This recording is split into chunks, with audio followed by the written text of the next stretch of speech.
Good afternoon. Good afternoon. Welcome to the New York City Council hearing on the Committee on General Welfare. At this time, please silence all electronics and do not approach the dais. I repeat, please do not approach the dais. If you are testifying today or you have any questions or concerns, please contact the Sergeant at Arms. Thank you for your cooperation. Chair Ayala, ready to begin.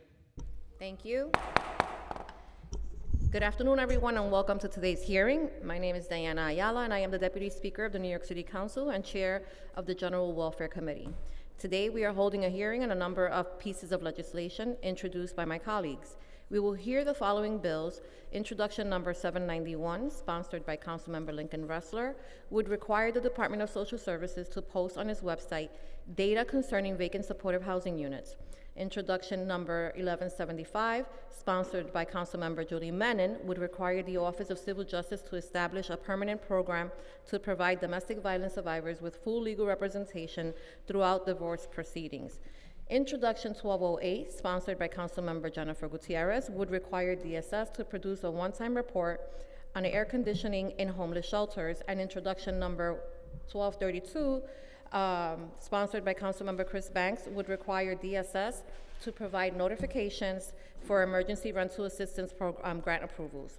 We will also hear two resolutions. Proposed resolution number 362A of 2024, Councilmember Eric Botcher calls on the New York State Legislature to pass and the governor to sign the Social Worker Workforce Act, and resolution number 839, sponsored by Councilmember Alexa Aviles, calls on the New York State Legislature to pass and the governor to sign A03578-700-403 to establish a SNAP and cash assistance fraud victims compensation fund. I look forward to hearing from the administration and advocates today and gathering feedback on this legislation. At this time, I'd like to acknowledge my colleagues who are here today, Council Members Aviles, Ressler, and Ung. At this time, I'd like I would also want to thank my committee staff who worked hard to prepare this hearing: Nina Rosenberg, Senior Legislative Policy Analyst; Julia Haramis, Unit Head; Elizabeth Childers Garcia, Finance Analyst; and Faria Rahman, Finance Analyst. And finally, my staff, Stephanie Ejera, Deputy Chief of Staff. I would now like to turn it over to my colleagues to provide remarks about their legislation, and we will start with Councilmember Ressler. Thank you, as always, Chair Ayala. I am grateful for your, I thought it was, but I'll speak a little louder. You know me, I'm always quiet. I want to just start by thanking Chair Ayala for her strong leadership of this committee and the moral clarity that she brings to this work in centering the most vulnerable New Yorkers. We're very fortunate to have you at the helm. In District 33, I've been really proud to help shepherd in large new-scale supportive housing developments. We opened the largest supportive housing development in all of Brooklyn at 90 Sand Street. We significantly expanded and renovated the longtime supportive housing development at 50 Nevin Street, around the corner from my office. We are in the process of designated what has been DEP land for a big new supportive housing development. We prioritize the building and construction of supportive housing at every turn because it is the evidence-based solution to solving for chronic homelessness, to helping provide long-term effective support to people who have suffered from homelessness and severe mental illness. Yet we've seen alarming trends from the Adams administration when it comes to actually occupying all of our supportive housing units. As of September, some months ago, there were over 4,000 vacant supportive housing units reported, hundreds sitting empty for a year or more, despite more than 7,000 eligible individuals waiting for those units. We all know how onerous the process is to be screened and approved for supportive housing. We have 7,000 people waiting, thousands of empty apartments. Something is not working. The city is unfortunately creating fewer and fewer new supportive housing units despite the high demand. Only 786 units were completed in FY24, down 38% from the year before. And in the first 4 months of this current fiscal year, we are unfortunately down again. And the mayor's office made a pronouncement a couple months ago about shifting scatter site supportive housing to New Congregate, but with no real timetable for when this is going to be completed, after the mayor had announced a couple years ago that he was going to get all of the 15 by 15 work done 2 years early in 2028. So it's just, you know, per usual, nothing makes sense from the other side of City Hall.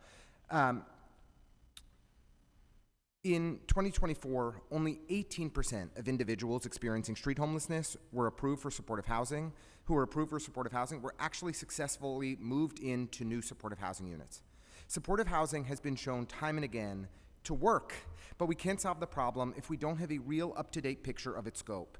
Over the last 30 plus years, since New York 1 and David Dinkins and Mario Cuomo, began crafting our supportive housing system, we've had disparate city, state, and federal funding streams that are complicated to track, and it's really unclear to any of us who care what are the actual vacancies that exist in supportive housing, how do we maximize occupancy, and how do we hold the city agencies that are involved effectively accountable.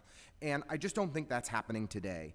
And so for us to fully activate and occupy our supportive housing units, to get every single person who is suffering from chronic homelessness and severe mental illness into the housing with on-site services that they desperately need and deserve, filling all 40,000 plus of the supportive housing units in New York City, we need a clear accounting of the data.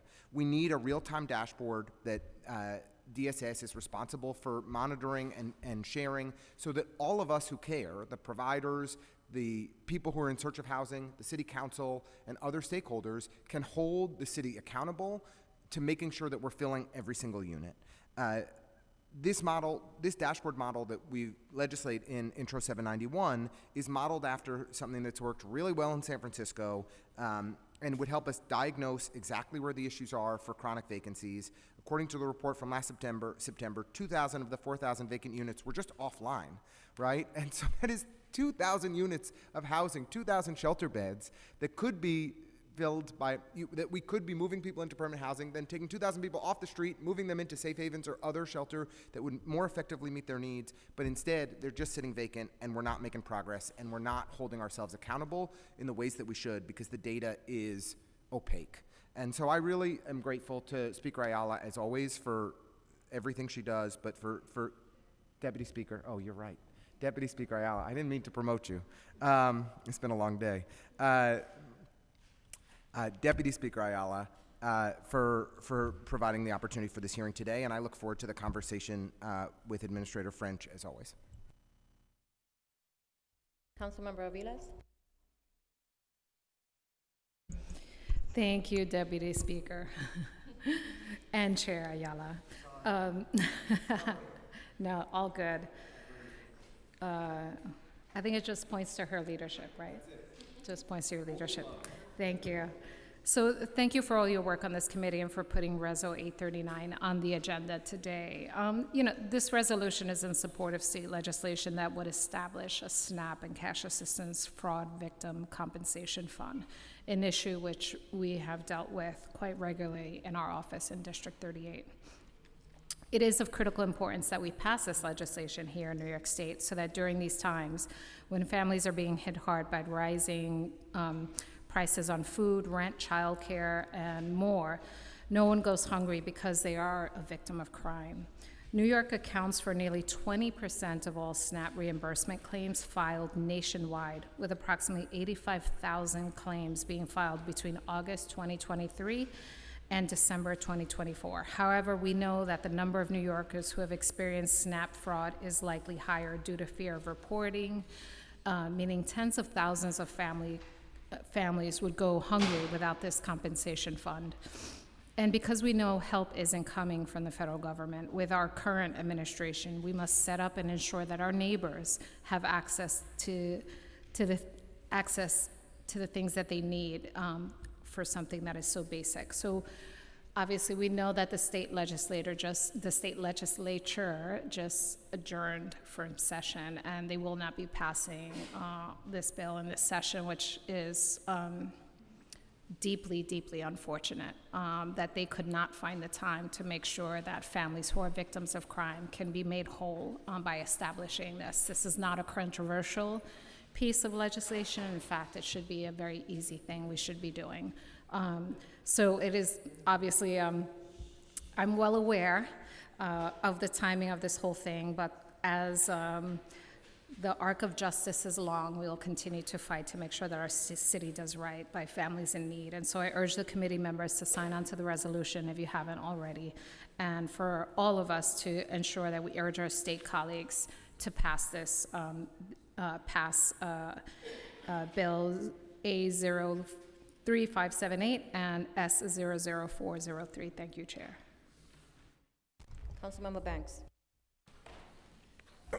Thank you, Madam Chair and Deputy Speaker, and thank you to my colleagues as well. I'm pleased to speak today on my bill, Intro 1232, which will require Human Resources Administration to provide automated text and email notifications upon the approval of an application for emergency assistance grant program related to rental assistance.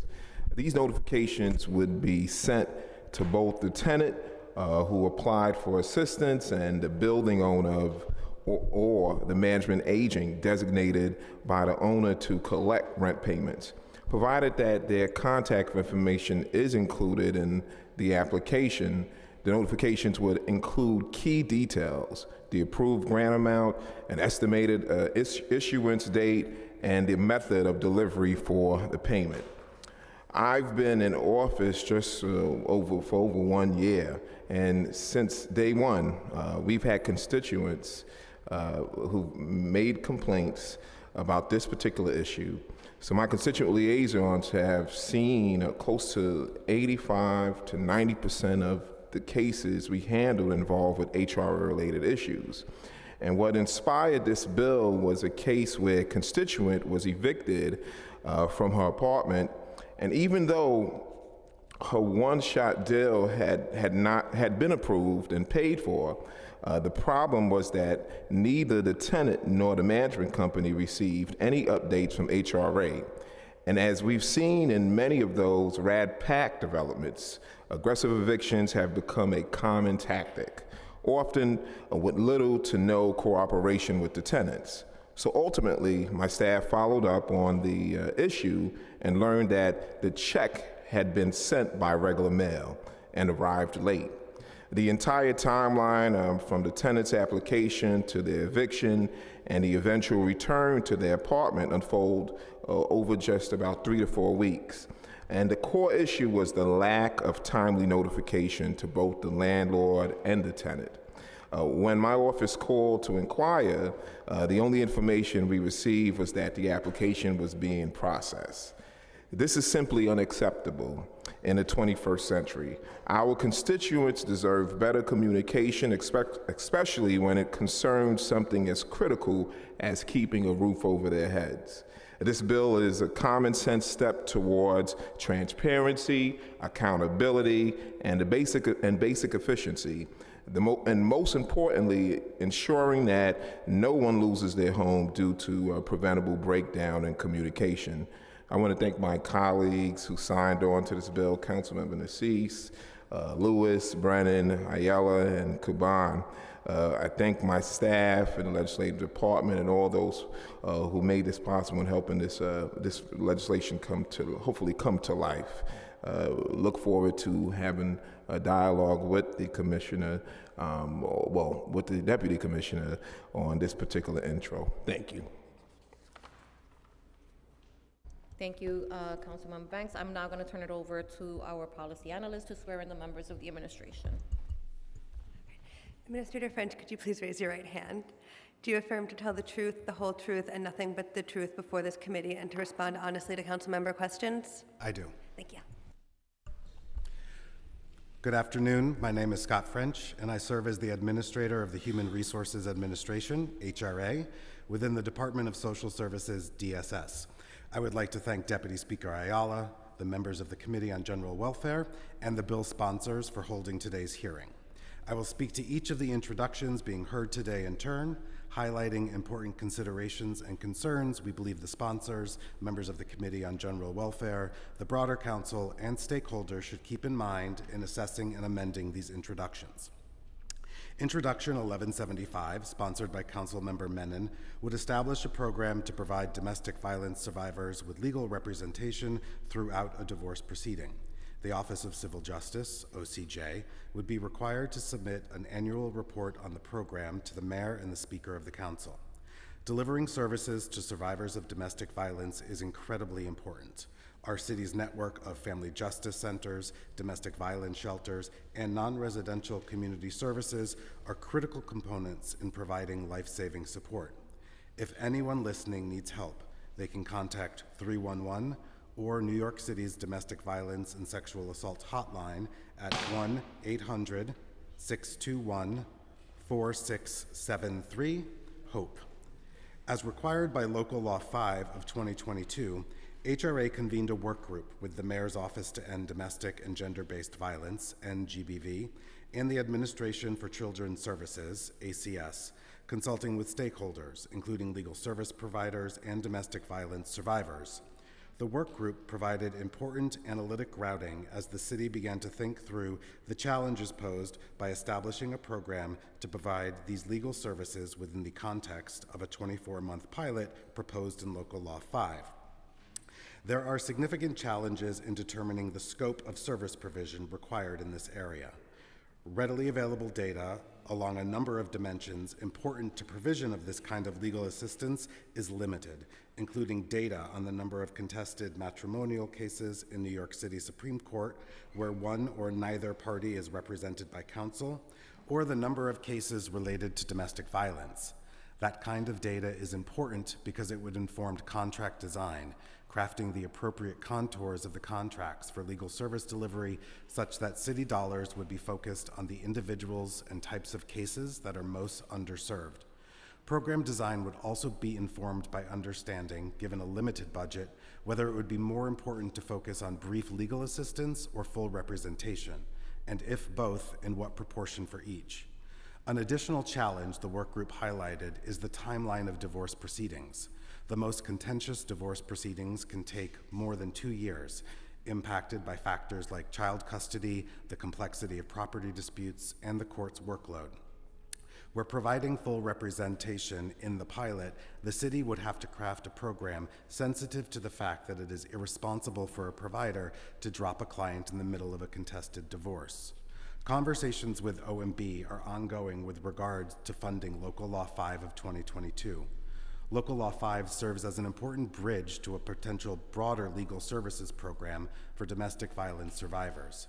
While conscious of the boundaries of our capability to establish such a program in short order, the data limitations to program design, and the fiscal implications of such a program, DSS remains aware of the impact a matrimonial legal services program could make in the lives of survivors of domestic violence.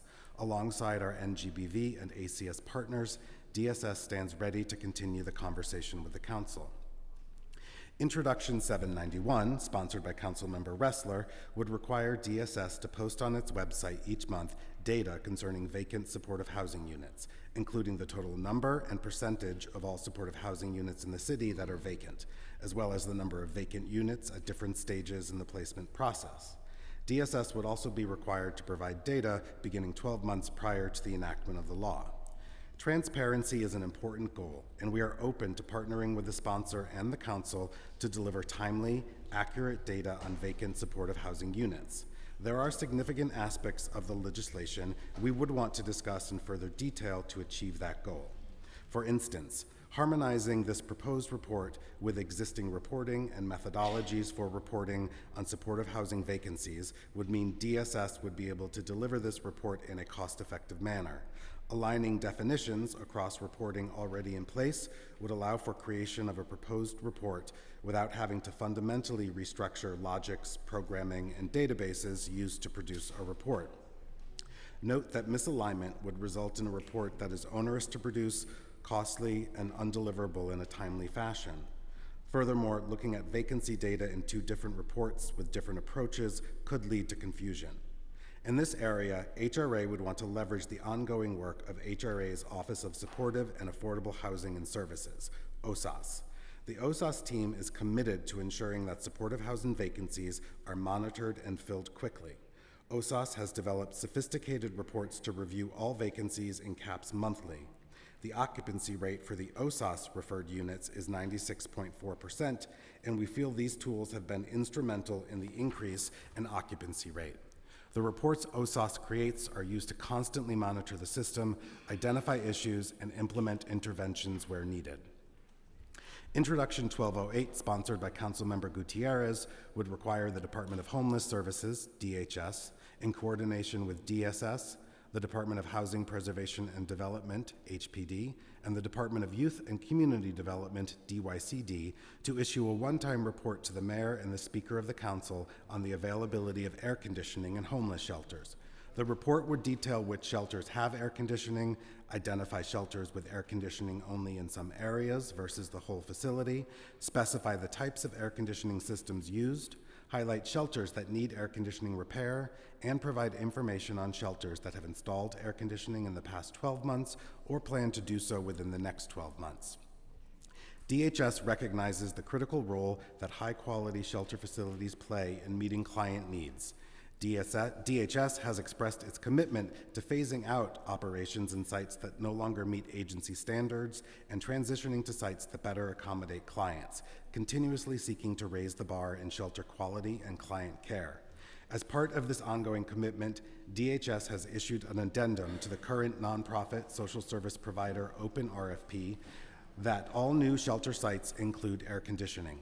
Currently, the majority of DHS sites have site-wide air conditioning or a cooling room, and this RFP addendum continues to build on our long-standing focus on enhancing shelter quality.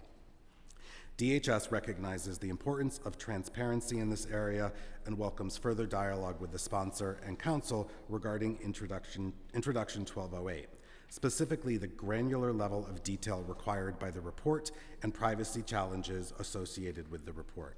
Introduction 1208 calls for the production of data on air conditioning at sites at a level of granularity that would pose serious challenges for DHS to produce.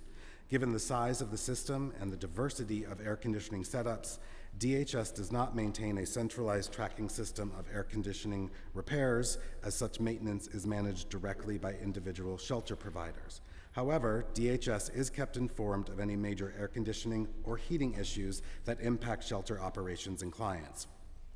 Additionally, DHS has concerns regarding client privacy, confidentiality, and security related to the reporting requirements on Intro 1208.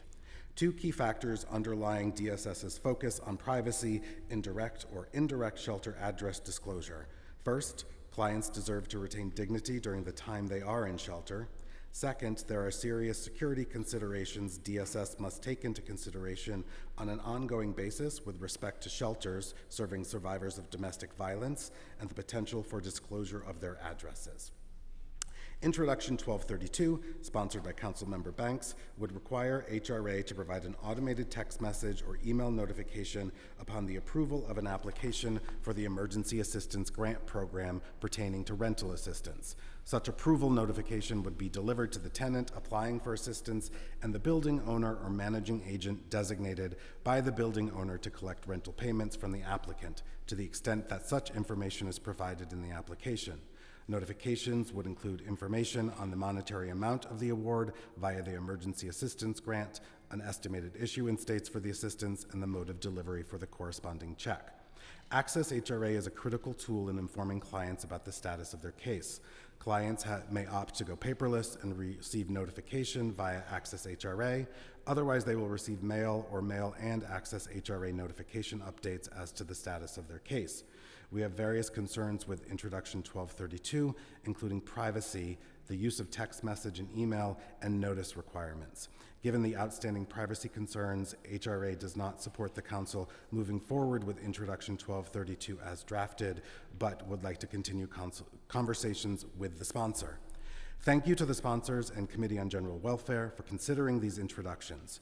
HRA, DSS, and DHS remain ready to continue even more detailed discussions on the concerns and considerations I have outlined here today. I welcome your questions. Thank you. I'm going to do something a little bit out of the ordinary. I'm going to allow members who have submitted bills to be heard today an opportunity to ask questions first, and I'm going to start with Councilmember Ressler. Thank you so much, Chair Ayala. It's my wife's birthday, and she will appreciate it. The okay. Thank you for your testimony, Administrator French, and I totally appreciate your suggestion to think about if there are ways to align other reporting requirements, and would welcome that conversation. We were, I don't use this word lightly, but disturbed by the data that Legal Services of New York foiled for late last year around supportive housing vacancies. And just want to try to, the data that you've referred to in your testimony is quite radically different. So I just want to see if we can get to some common understanding of where things are today. How many vacant supportive housing units are there in New York City as of today? As of June 3rd, 2025, there are 5,092 vacant supportive housing units. Wow. Of that, just the vacant units consist of 56% of those units are state contracted units through the Office of Mental Health, 41% are city units, and 3% are federal units. Did you say 67 and 41 or 57? 57? I said 56 and 41. 56. Mm-hmm. Okay. Of the 5,092 units, 44%, or 2,226, have been put offline by the supportive housing providers and are not available for referral for a variety of reasons, much of it connected to unit needing significant repairs. Of that, 1,200 of these offline units are under contract by the state. 34% of the units, or 1,729, are actively in the referral process. 438 of those are re-rental units currently linked to an individual, so they would be shown as vacant because someone does not occupy them, but Tell me that number again that's linked to an individual? 438 re-rentals are linked, and then an additional 518 rent-ups, which would be new facilities, are also linked to units. Okay, so you're saying that 950 are linked to people out of the 5,092? Yes, I would say yes. I was saying that out of the 1,729 that are available for referral at the moment, right. And in the process, and then 22% are online, and the housing provider has not yet requested a referral. And of these, 64% are state contracted units. And I can say that for units that have not received a referral, OSAS tracks that monthly, and then will provide that list of sites, facilities, and units that have not received a referral to the specific referral and contracting entities for those, to have them follow up with those providers to understand what's going on. I know this is not your job today, but you're a smart guy who's been doing this work for a while. Could you just give me your ballpark best estimate on the number of chronically street homeless New Yorkers? I'm going to have to get back to you on that because I don't want to guess, and I know there is a number that DHS usually has. It's talked about in the 6,000-ish range, 5,000 to 6,000 range. Those are ballparks that are often discussed. Is that fair? You're not going to comment. I'm not going to comment. I just mean to say that we have 5,000 vacant supportive housing units today, 900 of which are linked up to individuals, but well over 4,000 vacant supportive housing units today that could, with a housing first approach, potentially house the healthy majority of street homeless New Yorkers that are living on our subways and our streets today if we did the work to fix up those units.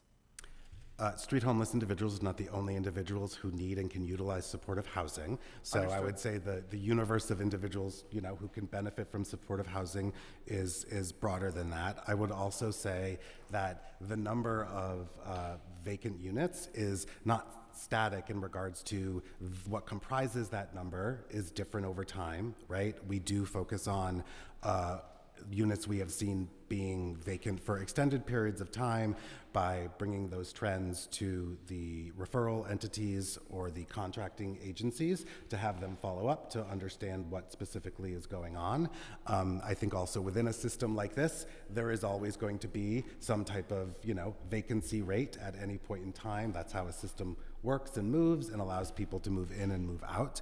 But I will say, from a tracking of the data, right, I think the city has made incredible strides over the last several years through the CAP system and the ways in which we have been able to utilize that system to run reports, which we would very much like to sit down and show you a little bit more in depth so you can see what is the information we have to align on the report that also meets what you are looking for in regards to transparency. And just for my edification, the total supportive housing universe, it's 40-odd thousand? In CAPS, it is 38,329. There are some supportive housing units not within, the CAP system. So I would certainly agree with you. There's some vacancy rate that's healthy in a system. We're talking about a 13.39% vacancy rate, roughly. So that is not a healthy vacancy rate in a world where chronic homelessness is the top priority, I think, of many policymakers around the city. We know that the solution to homelessness is housing, and to have 5,000 empty units sitting there is, I think, embarrassing. And I think we have an opportunity. I mean, we have the same problems in NYCHA as the council members at this table know very well, Chair Banks and former Chair Aviles, and Chair Ayala, who has more NYCHA units in her district than just about any other in the city. We have the same problem at NYCHA where we've seen the number of vacant units explode tenfold since Eric Adams came into office, and we have a situation with 5,000 vacant supportive housing units. If we just did the work to actually put the resources in to fix up those units, we could make a tremendous difference in driving down our shelter population and our street homeless populations. I recognize those are not the only people who benefit from supportive housing, but it is one of the number one issues that every mayoral candidate talks about, that the mayor himself talks about, that we all hear from our constituents, is concerns about chronic street homelessness, people living in the subways, people who desperately need help, who we want to identify compassionate, effective solutions. This is the solution, and yet we have 5,000 vacant units of housing. So every vacant unit is not equal, and I think it's important that we understand that and understand within the system, but also within the units, right? Because there's also individual choice, right? We don't place someone in a unit. They get to decide that they want to live somewhere based upon the location of the building, how it's connected into their life, but also the unit itself. So there are some challenges in older units, right? Specifically, SRO units can be very challenging, where there's either shared bathrooms, shared bedrooms, shared kitchens, that individuals might want to wait for some of the newer units that come on. I don't mean There's to be also flippant a level two, I just want to finish, please. There are units that are state funded that are level 2 clinical care units that provide a higher level of care, but also require a much larger share of an individual's income, where they also don't receive the same tenant protections as they do in supportive housing. So within the 5,000, I think there are some subset of those that are very challenging to fill. I don't disagree with you that at every point we should be looking to see how we can improve to fill vacancies, and that's what we do, but I just also don't think every unit in the 5,000 is equal. I totally hear you. You are absolutely right. You laid out clearly also the different buckets that break down the 5,000 as well, and you just well articulated some of the barriers that we face in filling those units. But I would love to see prioritization from City Hall to actually activate and fill every one of those units, to get the resources in to make the necessary repairs. If there's a need for additional subsidies for it to actually work for the tenants and for the operators, let's make that happen. All of that is cheaper than paying for shelter. All of that is better for our community than people living on the streets, and for them, people themselves most of all. Like, none of it is acceptable. Like, while everything you said made sense, those are totally bureaucratic answers when people just want to see real solutions to these problems. And I get that, you know, we all live in the real world of having to navigate bureaucracy to solve problems. I wish that folks on the other side of this building invested the time, energy, and resources to actually solve problems through our bureaucracy and make things better. My last question, if I may, what is the process for dealing with cherry picking by providers or discrimination by providers that may violate applicable laws? Have you seen any trends in this area? How many times have DSS staff had to intervene in rejections by providers for applicants to supportive housing because the city was concerned the provider was creaming or violating applicable laws? Or is this not a concern that you're focused on? I mean, we always track, right, referrals and try to identify, if, it seems as if providers are not accepting clients, right? The referral process, when the individual requests a referral, right, we refer 3 individuals to that unit that meet the appropriate eligibility requirements for that, right? And the provider is expected to choose one of those 3. I can't speak specifically to some of the things you're talking about, but we definitely track it. And if we see, Follow up on those items? yeah, if we see trends in that way, we'll follow up specifically with the provider and whoever the contract oversight agency I is. appreciate that. We will send a follow-up email. Okay. Thank you, Chair. Councilmember Banks? Thank you. And thank you for the opening statement, Deputy Commissioner. When it comes to Intro 1232, and I know there's been concerns around the state law and PPI, I understand that there have been concerns that was raised by a staff member at DSS about the possible violation of state law related to handling of the PPI in my particular bill. I wanted to know, are there any, is there a specific law that is cited? And can you clarify which state law or regulation the agency believes may be implicated by this bill? Sure. Thank you, Council Member. So Social Services Law 136 is the primary state law that governs individuals on public benefits, privacy and confidentiality of their private information. So that is the primary concern that we have. Okay. Happy to also have set up a meeting with the lawyers on my side as well who know more about it to talk a little bit more in detail, but that's the primary concern around protection and sharing of information. And that's on your end, sharing that information to a landlord. Yes. Information that is knowledgeable already by the landlord. When we're talking about an address or the name of the tenant, I mean, I doubt you're just writing checks to the wind, but you are making a check out or to a particular individual or an entity. Yes, if someone's on subsidy, absolutely. If they're not receiving a subsidy and have applied for a one-shot deal, the landlord wouldn't have that. You know, we can speak to landlords about a specific subsidy they're receiving, right? They might have questions to us about a check maybe that they didn't receive or that type of case.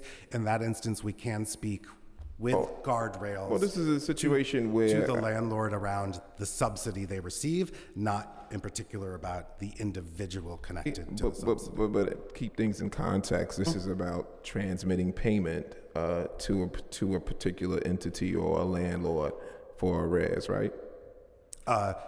In regards to this bill, yes, correct. But the relationship, the landlord or the property manager would be a third party in this relationship. So the relationship is really between the agency and the individual requesting and applying for the benefit.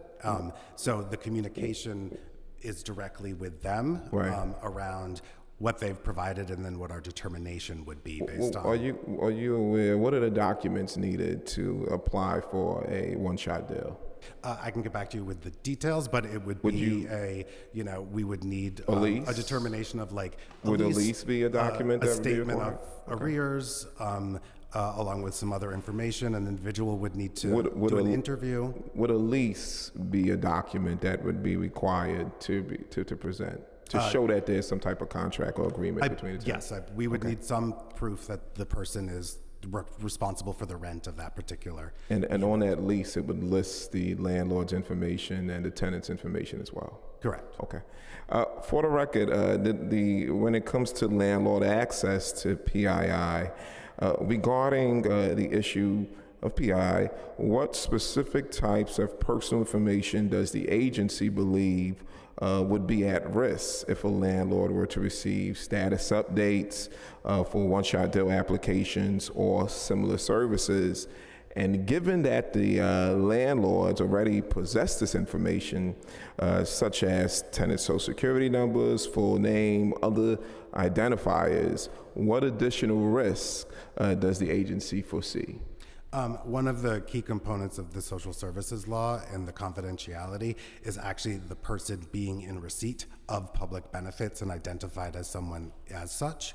And that's the sort of overarching protection that social services law provides to individuals. So But relegated to the identifiers that I mentioned, social security number, full name, the address, what would put that tenant at risk? Well, first, the methods The of landlord is already privy to that the information. methods, part of the information and concerns with that are the methods of communication over text message and email, which are not end-to-end encrypted. So there is concern in regards the to transmission. The transmission methods for those two things is a concern in regards to being able to ensure it's encrypted and protected and safe and doesn't inadvertently get. Okay, when it comes down to like current payment delivery methods, what methods does HRA currently use to transmit payments for programs like one-shot deals? And are those payments sent via regular mail, electronically, or through other methods? They are sent through mail. Primarily, it would be the overwhelming amount. There are some electronic payments. We can get back to you on the For the record, distribution. HRA still sends checks by mail when it comes to arrears or, in this particular situation, an arrears to Yes. pay. Okay. When it comes to the information processing procedures, just circling back to the concerns around PII, what is the current process for collecting and processing information related to HRA services? And specifically, one-shot deals, how does the HRA verify and match the correct apartment, tenant, landlord to each application? That information is provided by the applicant when they apply to us. Such as through a lease, we would use that to verify, right, that there's a legal contract between the individual and the landlord. What's the nature of the relationship with HRA and the landlord? In a one-shot deal application, Correct. there would not be a direct relationship between us because the Would the arrears lease, are being provided to the individual. The payment would then be sent to the landlord, but the application and the determination is based upon the actual individual applicant. But there is communications made We will to send them. the payments. Yes, we send the landlords will receive payment, and it will indicate what the payment is for. But it is in most cases contingent on the applicant to inform their landlord when they have gotten a determination on the one shot. That one case you mentioned is concerning, so I'm going to ask my folks to also get information that's on the that, reason just because why I we would like drafted this bill. Right. to just know a little bit more what happened there, because that isn't Okay, how well, it for the should. record, how are landlords currently notified, if at all, when payments are issued? And what information is provided to them? So a landlord for a one-shot would receive notification through the mail with the checks indicating this is, the arrears payment for the particular individual that they have. There are limited situations where a landlord might receive more real-time information. In particular, I'm thinking of if in eviction case in housing court, where an individual has a legal representative, whether it's through right to counsel or someone they've retained, and the landlord has a representative. And so in the conversations between lawyers around settlement and coming to conclusion of it, the landlord's representatives might get have more up-to-date information because it's part of a proceeding and something the judge has sort of ordered to explore. Hey, are checks being issued without clear confirmation that they are reaching the appropriate recipient? What's the check to make sure that the check reaches the landlord? And in a timely fashion that doesn't perpetuate the possibility of the tenant being homeless? So as that relates to it, we do rely on the applicant and the lease to provide the correct mailing address for that. We will track things through returned mail that we get. We also, though, really are asking the applicants to ensure that they follow up with their landlord once we've informed them the award was granted, to let them know and confirm that they also received the checks. Okay, and the differences in processing, like when it comes to like the RAD pack versus standard NYCHA, is there any difference in how one-shot deal applications or related services are processed for tenants in RAD pack developments compared to those in traditional NYCHA? managed properties? And if so, can you explain how the processes are different? So there should They're the same. be no difference between how they are being assessed. Yeah, I just want to highlight the fact that the reason why this bill came about is because, and I'll just repeat portions of my earlier statement, we had a tenant who was basically evicted from her apartment. And during the intervention of my office, when we had reached out to HRA, they kept saying that it was approved or it was in process. It was being processed. And during that 3.5 week period, while she was actually sleeping on a friend's couch and moving around, the check somehow, some way made it to the management company in 3.5 weeks, and her being homeless. And the management company called and said, okay, we're going to open the doors back. We got the check. She can go back into the apartment. That was traumatizing for that particular tenant. And I don't believe that someone's housing should be in jeopardy because HRA decides to send a check through the mail, or even just the lack of notification, especially to the landlord. Because had the landlord knew that the check was on the way, outside of just hearing it from the tenant, possibly that could have averted her being homeless and traumatizing her. And just highlighting the fact that this is, in this particular situation, this is a NYCHA development, and just showing again how the aggressive tactics used against tenants that are not done in traditional NYCHA.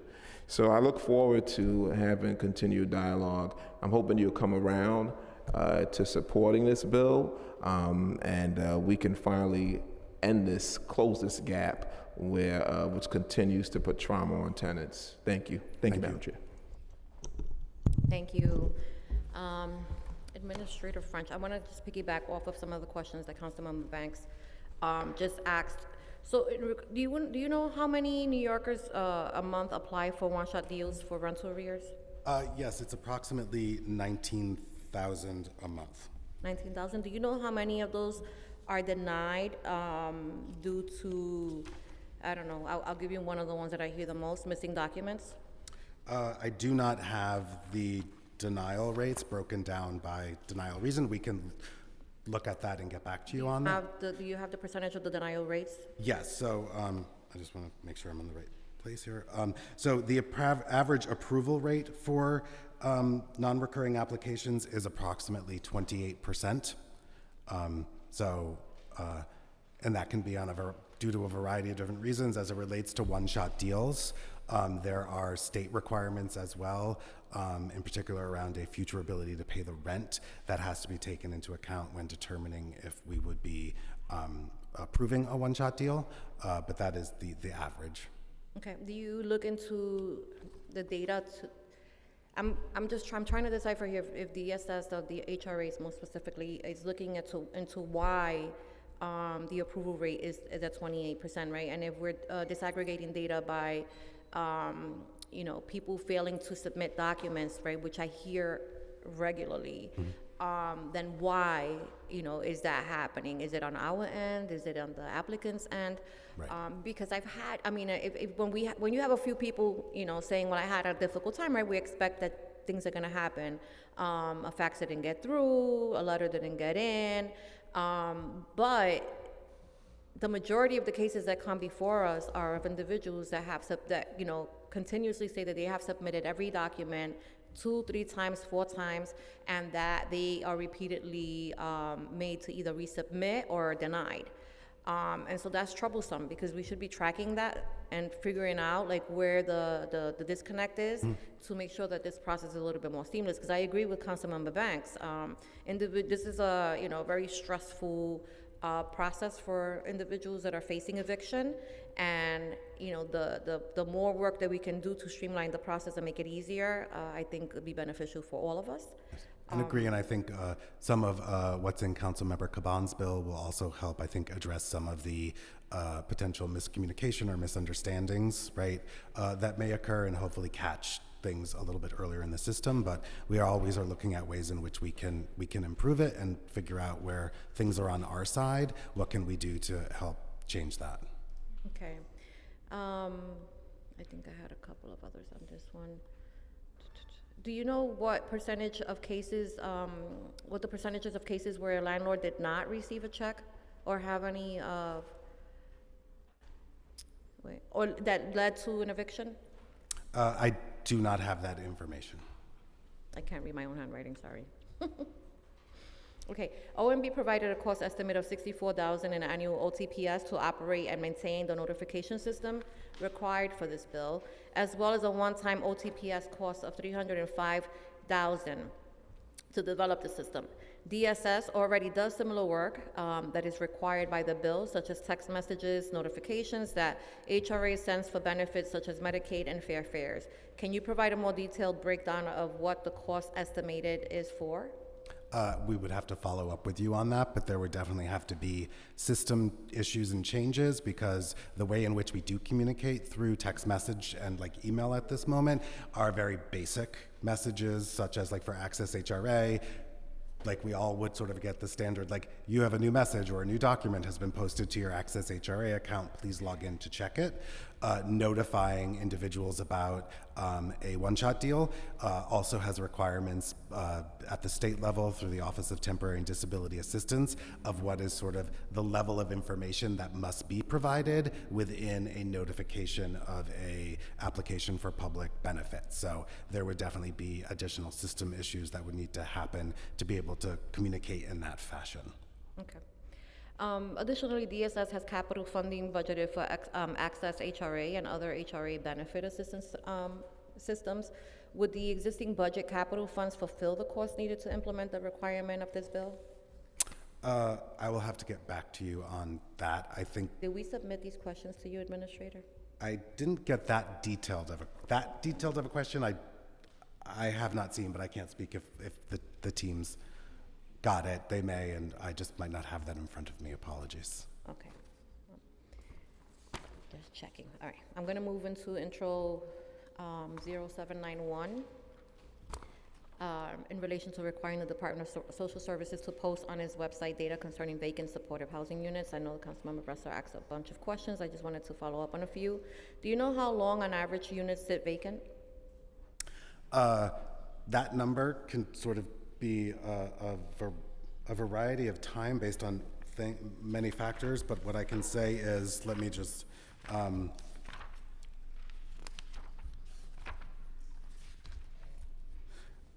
I can talk about median times for individuals to get into units, but I would say vacant units, right, it really is on a spectrum. Most of them are not vacant for more, on the shorter end of like 0 to 6 months. And that could be due to, issues around turnover that's needed in regards to maybe there's minor repairs that need to happen. And then we do need to go through the referral process. And then depending on the units, the lease-up process might have additional requirements that are additional steps, similar to like if a unit has LIHTC funding, as part of the lease-up process, there's a special LIHTC packet that needs to be prepared, that needs to be reviewed and approved not by both the provider, but also by the third-party LIHTC representative. For repairs? No, for lease-up and moving in. Oh, for so lease-up, there are different aspects that may, require a unit to be vacant for a little bit longer, but it's actually linked. So that's similar to the 900 or so units I mentioned to Councilmember Ressler of like, they're listed as vacant because someone's not actively living there, but they're actually not available because they are linked to an individual and it's going through the lease-up process. And what percentage of those are because they need repairs? I would have to get back to you in regards to that. I don't think our system has that sort of granularity, just because we are not we don't oversee the contracts for all of these units. So we'll have them listed as offline. We'll track it from a time point of view, and then we'll be able to provide that information in Who detail. funds the repairs? The repairs would have to be addressed through whatever agency holds the actual service contracts for the unit. So HRA holds contracts for a small number of primarily SROs, as well as like our HASA units. But DOHMH holds the majority of sort of like city units through 1515. And then the State Office of Mental Health is responsible for their units in regards to that contracting. And so providers would, if they need additional new needs to support repairs that aren't covered within, say, their existing contract, they would have to go to those particular oversights to request those funds. Okay. Have you heard that the delays in repairs are due to funding issues? I have not heard that, no. Okay. Can you tell us how many of the vacant units are SROs? Sure. So, of the vacant units, 12% or 611 are SROs. Okay. And do you know how many vacant units are in congregate settings versus scatter site?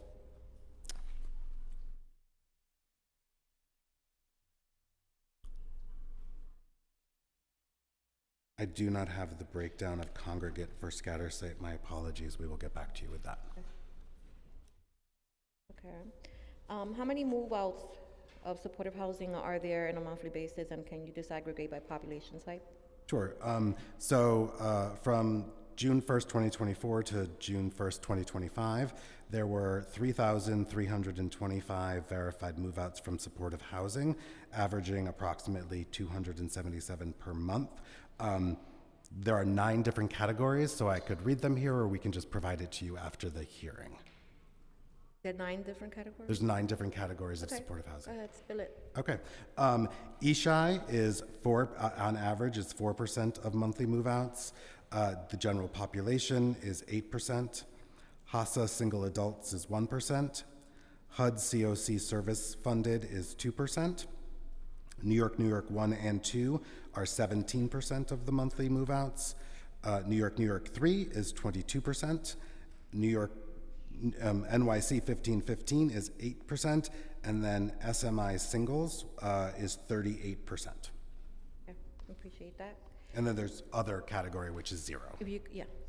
Can you tell us what the average amount of time between the approval and the unit, for the approval for the unit and the move-in? And I know that you mentioned that before, but I didn't catch. Sure. So the average. Let me just make sure I've got it here.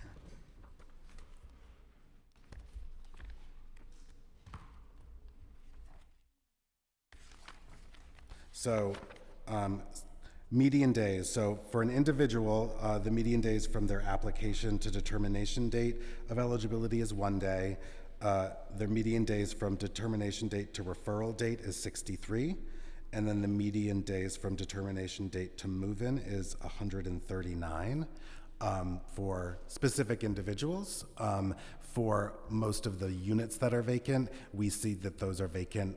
A majority of them are vacant from 0 to 6 months, though there are some that are 6 months to 12 months and some longer than 12 months. And obviously, the longer they're vacant, the more we focus on them with the contracting agency and the referral agency.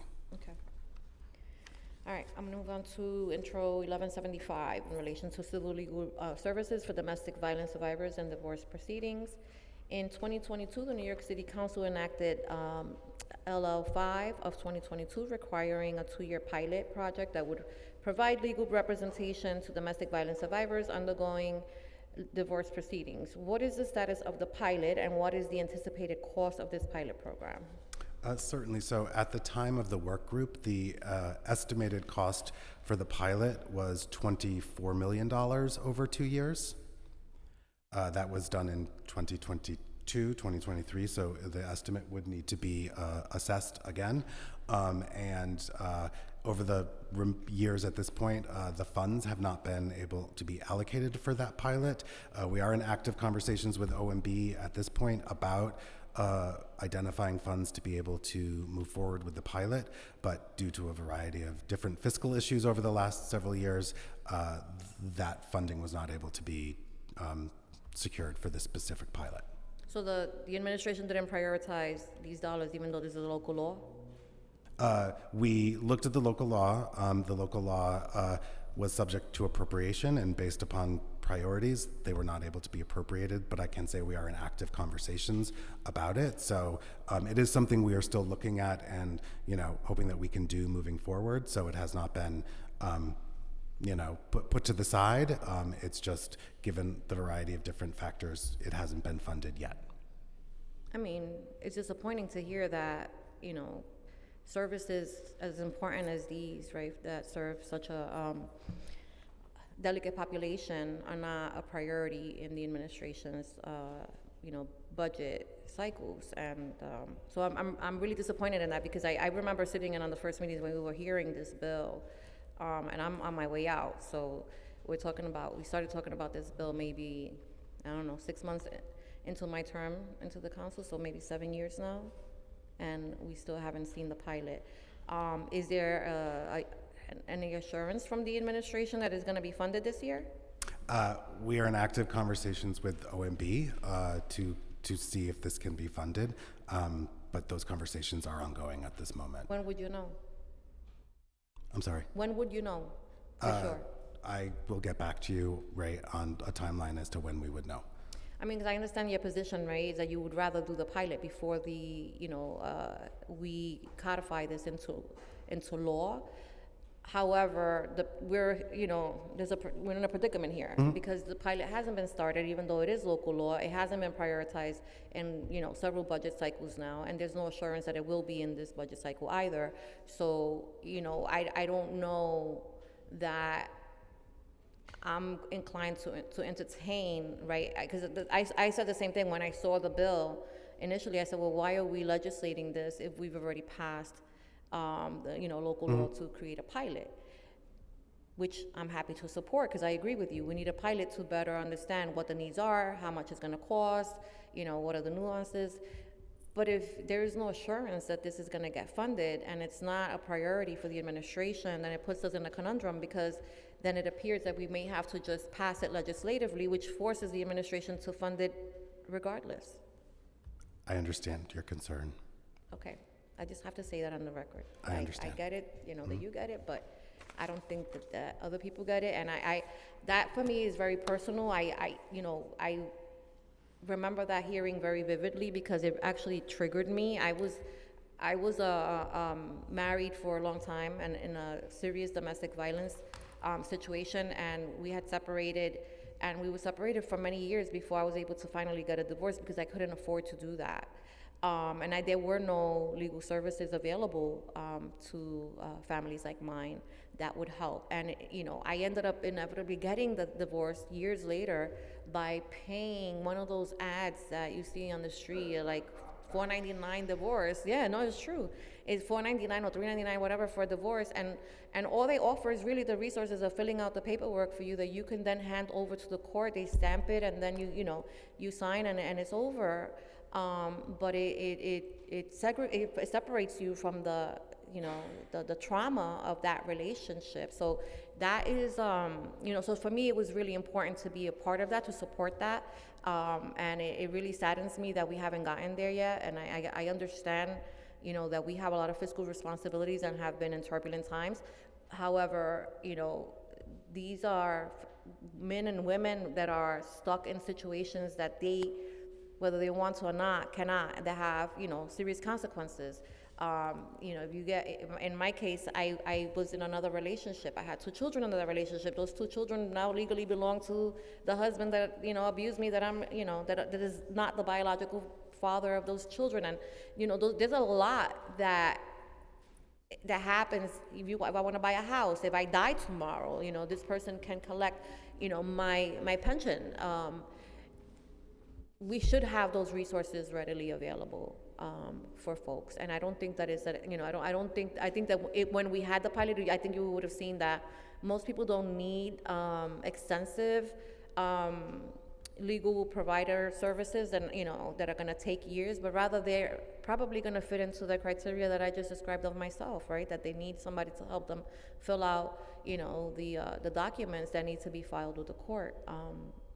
Assuming that they're uncontested. But Okay, we'll also push to make sure that it's a priority on our end, but I will warn you that they're gonna pay for it one way or the other, because they either pay for the pilot or they're gonna have to pay for it legislatively. What, if any, services are currently available to domestic violence survivors going through divorce proceedings who are DSS clients? Certainly. So, individuals who access services, whether it's through DSS or through NGBV, as we both have contracts and providers who provide services in the community, individuals who indicate that they may need legal assistance, including with divorce proceedings, right, will be connected to nonprofits in the community who do provide those services to determine, and assist them in any ways that they can. So folks are referred, right, because through whether it's the DV shelter system, right, our non-residential programs or the family justice centers, right, there will be a comprehensive intake done to understand the specific issues the individuals are facing and that they maybe need assistance with. So individuals who do need legal assistance, including with divorce proceedings, right, are referred to providers in the community who do help people with this work. But you don't track that, do you? I do not have that information in detail. The majority of these services are overseen by the State Office of Child and Family Services, and much of the direct communication about services are in between them, and providers are not required to report to us in that type of detail those level of services as the individuals who hold the contracts. I mean, I get it, but I think sometimes we hide behind this confidentiality clause to be able to share even the most mundane, information. Like, this information that you can share without sharing, and putting anybody's safety at risk. Of the DSS clients, do you know how many individuals seeking services also require support on filing an order of protection against a perpetrator? I do not have that level of detail, as that is not reported into us. Are there any additional services that are offered in collaboration with legal services to support survivors of domestic violence while their case is going through the court system? And if so, what are they? As I mentioned before, right, individuals who need legal supports would be referred to legal service providers and CBOs in the community to assist them. Obviously, individuals, who are in a DV shelter who are experiencing that, right, they would be provided other wraparound supports by the shelter, which I'm sure would include, and checking in with them on how things are going, and if they need assistance trying to navigate, an external referral or system, they would provide that. But DSS would only collect that information if a person is entering a domestic violence shelter setting, where it would be pretty obvious. But if a person is coming into, let's say, HRA, would they have to self-disclose, or is there a question that is asked? Is there this part of the interview process that offers additional services? Right. I mean, as part of, for individuals accessing our domestic violence related services specifically, there are intakes, right, that do ask comprehensive questions of individuals as to, the specific situation, their, priority concerns, fears, what might they need assistance with. Mm-hmm. Someone accessing a non-DV related service, those level of questions, right, to that detail would not be, that there wouldn't be that level of detail, but I will say someone applying for cash assistance, as part of it, right, as part of that, there are a few questions that would indicate if someone is experiencing domestic violence and needs a referral to a domestic violence liaison that we have, that could then speak to someone in more depth to understand, like, what's going on, often as it relates to cash assistance and such, if there's related child support that is due, we would want to do some liaising so as to not inadvertently put someone at risk or, reveal any information. So those are ways in which individuals could be connected to other domestic violence services we offer. Okay.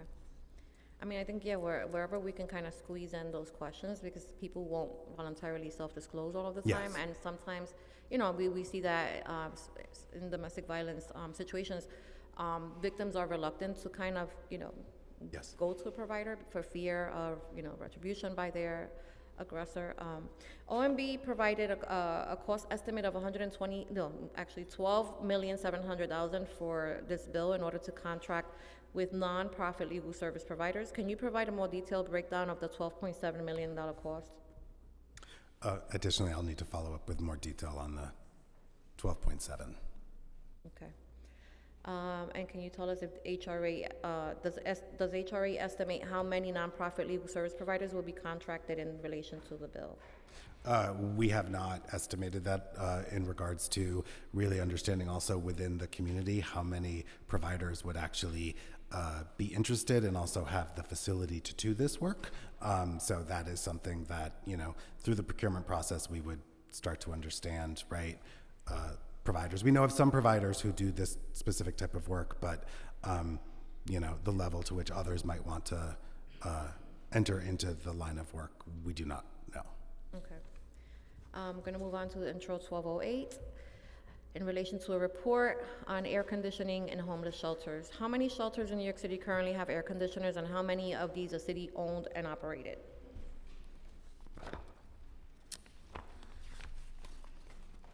Approximately 55% of all shelters across the system have air conditioner units in their sites. We can get back to you on sort of how that breaks down across families with children, single adults, and adult families, but that is approximately that. And then another 44% have either a cooling space and or fans on in those locations, but they don't have air conditioning units in the sites. There would be a fan in the unit. Yeah, there would be fans provided to individuals within the unit, plus a specific cooling space within the facility for individuals to go during specifically hot times. Additionally, we make sure that all shelters and all residents within the shelters have a list of all local cooling centers, both indoors and outdoor centers, for those places for them to go. We are happy with the new addendum that we've put out so that all future traditional shelters will have air conditioning in them as we begin the process of really shifting the system. But obviously the system is built up over decades, and some of the much older sites also have limited capacity to be able to manage air conditioning due to electricity or other factors within the building. But we do believe this addendum is a step in the right direction to really shifting the overall system to have air conditioning available in a wider number of shelters. Okay. Do you know of the shelters with air conditioners, how many and what % are family shelters? It is consistent. I think it is approximately 50%, but we can get back to you with 15? 50. Oh, 50%. But we'll get back to you to confirm that. Okay. What is the process for monitoring and repairing air conditioners? So minor or standard repairs are managed by the providers, and they do not report that into us, as that is just part of the standard maintenance they should be doing within their shelters. Larger scale HVAC concerns that really impact the operation of the shelter and the safety of residents are reported into us, and we do track those. But the system is so broad, and we don't have a centralized air conditioning tracking system. So many of the repairs would be done through the normal course of the provider. Are you aware of any cases where a family or an individual has reported that they didn't have air conditioning or a fan? I do not have that information here with me today. I don't have anything reported it. I will check with DHS, but there is standard avenues for individuals to report issues into us through our ombudsman's office and others. So we could check to see if there was any indication, of someone not getting what they should have in that particular shelter. Yeah. So in July of 24, the New York Times released an article discussing homeless shelters in New York City, requiring doctor's notes for families to receive a room with air conditioning. The article highlights a family in the Bronx who complied with the rule, attained a doctor's note, and still did not receive an air-conditioned room until the end of the summer. What is the policy on determining whether a family can have air conditioning in their room? And is a doctor's note still a prerequisite to receive a room with an air conditioning in New York City? So there is in DHS a standard reasonable accommodation process that individuals can submit a reasonable accommodation having an air conditioner unit is one such request individuals could request based upon a disability or medical need. As part of that, they would need to submit some type of medical documentation that speaks to the reason they would need an air conditioner in their unit or a unit with an air conditioner. And assuming that the reasonable accommodation was granted, would the person receive an air conditioning to install in the existing unit that they're in, or would they have to be transferred out to a building that provides that service already? It would depend on case by case, depending on what particular shelter the family was in at that point. So if it was, obviously we would love to accommodate people where they are and keep them where they are, especially families. But if they are in a shelter that maybe couldn't maintain an air conditioner due to electrical wiring or something like that, the family would likely need to be relocated. We would obviously work to minimize the disruption of the relocation. So hopefully to, another shelter if that was needed within the area in which they currently are, would definitely be a priority for DHS. Has DHS considered maybe allowing residents to be able to purchase and bring in their own air conditioning? We have not. That is not something, right, for individuals to individually do that. That is not something, given sort of the whole of the building approach we need to take in regards to the shelters. But individuals who do need it for a reasonable accommodation, request, we do encourage them to do that. And we hope with the new addendum that more and more shelters will come on that provide air conditioning to residents in our shelters. But what concerns you about, what is the reason behind DHS's reluctance to allow folks to bring in their own air conditioning units? Because I'm pretty sure that there are families that cannot afford it and maybe don't have that level of support. But there are families that do, right? That may be able to donate, a new air conditioning unit. What would be the rationale for denying them that? I think there are a variety of factors in regards to installation of the units and ensuring that they're installed correctly, as I don't believe we would really want individuals to install the units on their own. It really also depends on, right, what is the building and what can the building take and what can it not take, are some of the key factors. But we can get back to you with some additional factors that, right, might be of concern there, and any other regulations that might guide what individual families are able to bring into their units, or not bring into their units, as over time units will transition between families and individuals who need them. Starting tomorrow, we're going to be entering a serious heat wave, and with climate change, that is becoming more and more common. I cannot sleep if I'm hot. There's no way I'm going to be able to sleep. And if a person has a respiratory issue and they haven't yet, been able to get to a doctor, and having to sleep like that or live like that in a space. And I get that the common areas are available, but I'm sure that, they aren't as accommodating as they could be for individuals to sleep through the night if they needed it. Right. So I would love to see some sort of data on the conditions in the buildings that you contract with that would prohibit families from being able to buy their own equipment. And I've heard many reasons. I don't want to, I don't want to get into that and, share misinformation on what that is. But I think that is a more cost-effective way. There's to do that, and I think that it would really go a long way. How long does it take on average for families who have a doctor's note or other proof of need of a reasonable accommodation to be moved to an air-conditioned room or unit?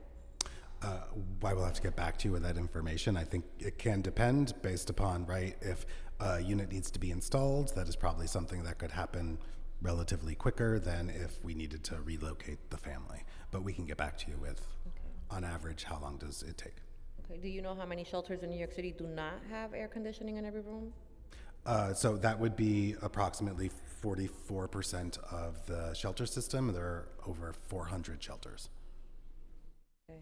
And has the city created a plan to ensure that families in New York City systems are not sleeping in rooms without air conditioning during extreme heat temperatures?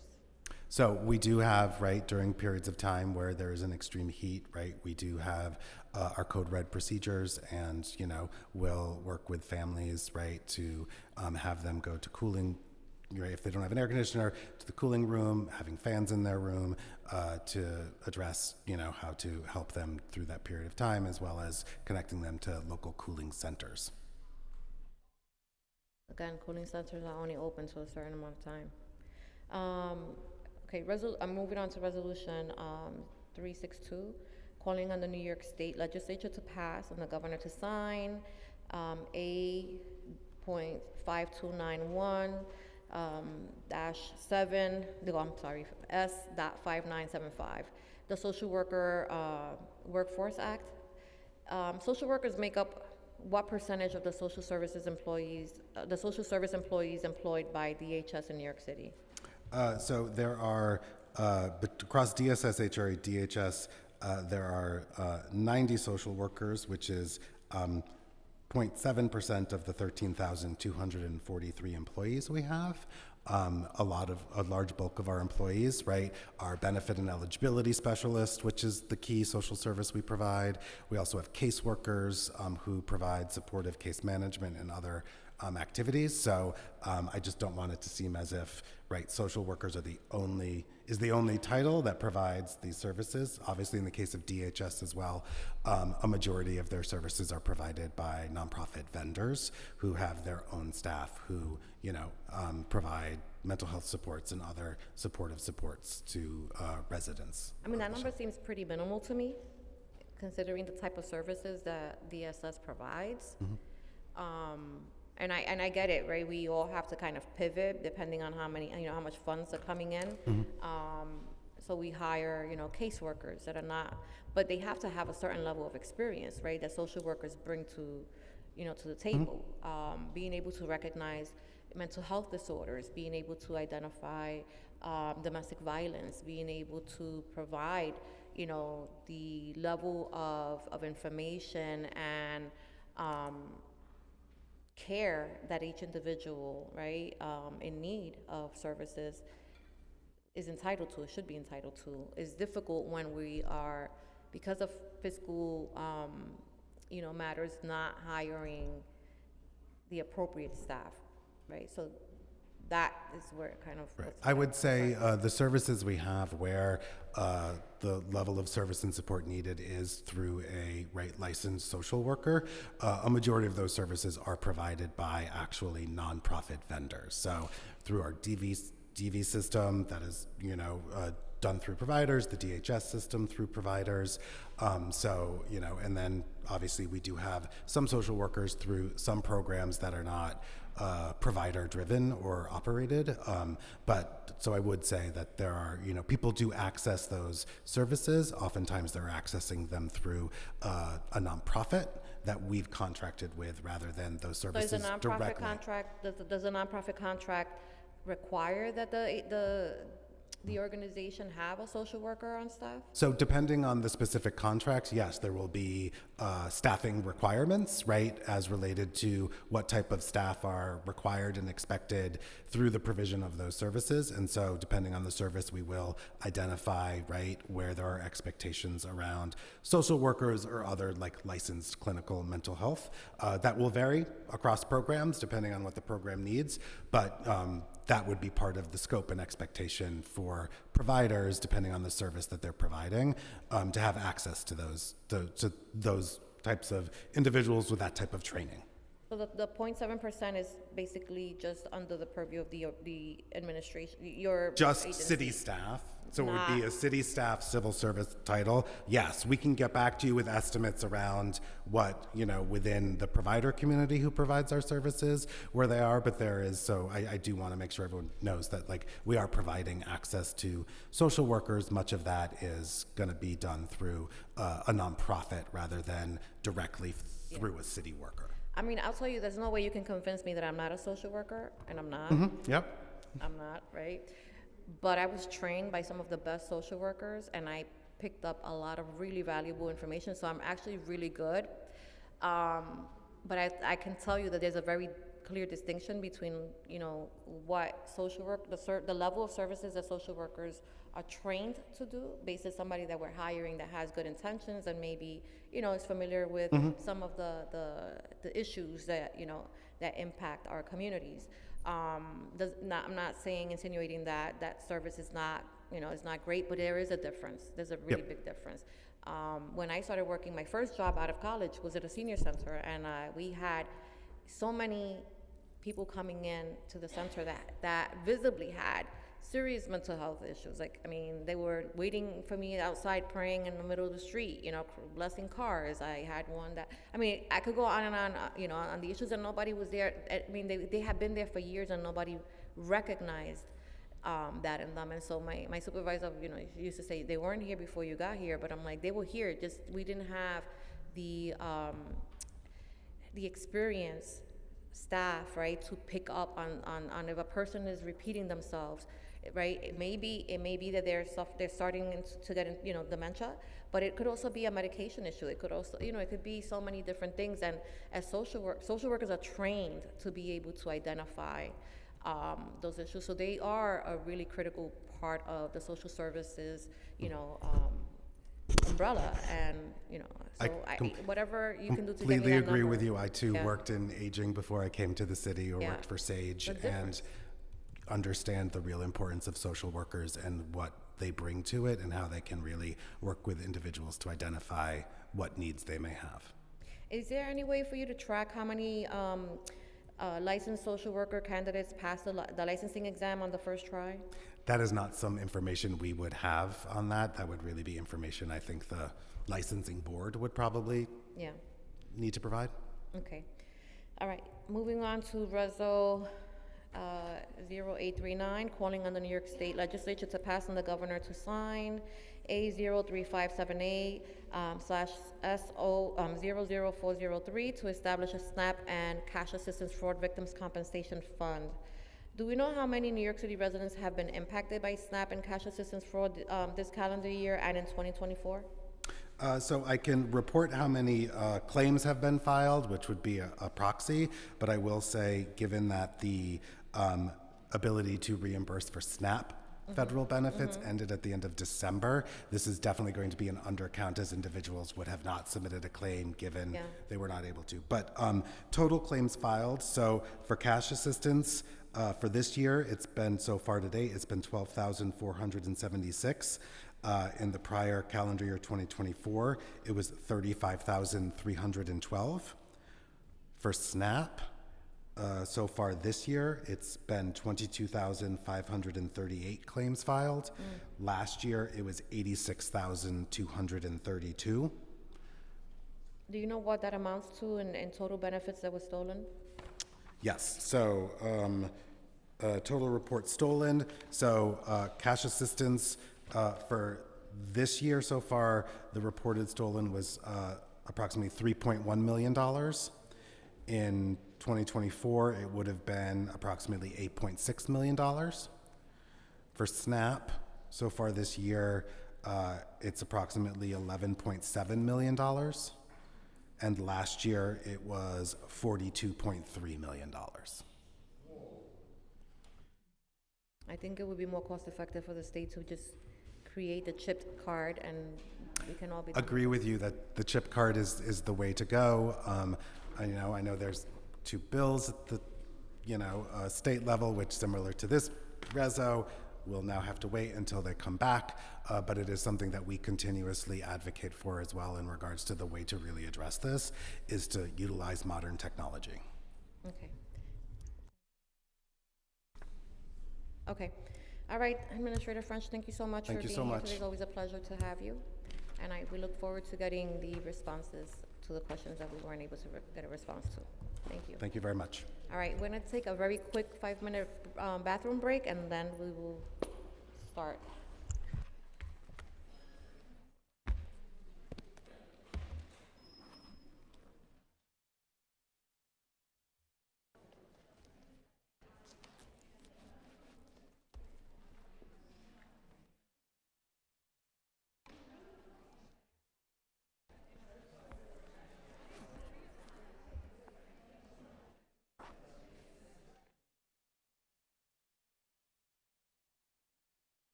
All right, we're back.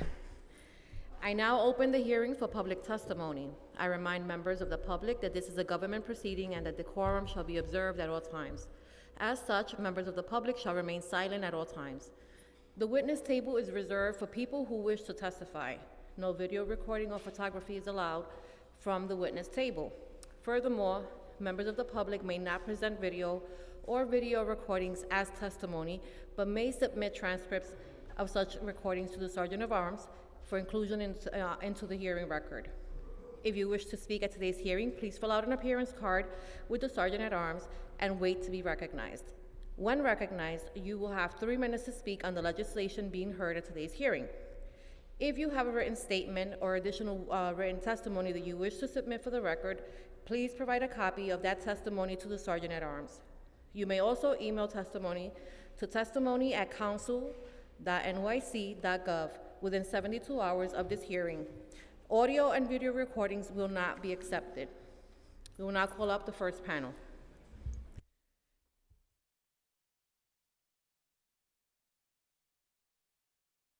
Noam Cohen, Carlo Aguilar, Calvin Michael, and Diana Ramos.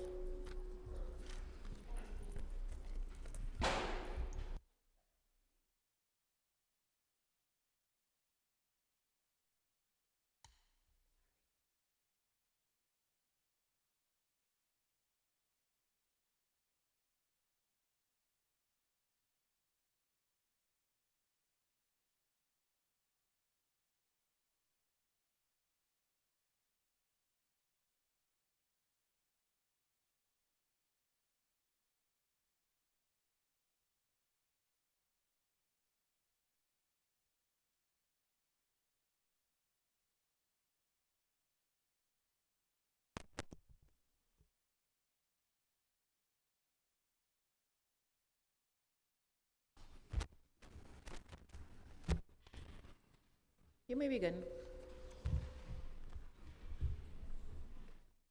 You can start. Go ahead. You can begin. Yeah. Thank you, everybody, for being here today. My name is Noam Cohen. I'm a proud member and leader in Vocal New York's Homelessness Union. Here at Vocal, we directly organize people who are directly impacted by homelessness and fight for what our communities need. I currently live in a shelter run by CAMBA, and I've been living there for over a year and a half now. For almost 2 weeks now, we've had no AC in my room. There's a large room in which this is a large room in which I have 22 roommates. The venting in the building is so poorly designed that the vents on the ceiling don't even work at all. Several months ago, with the Callahan inspection approaching, they installed a temporary fix for the heating by installing a single ceiling fixture in the middle of the room. That fixture no longer works now. Right now, we only have 2 electric fans for the entire room.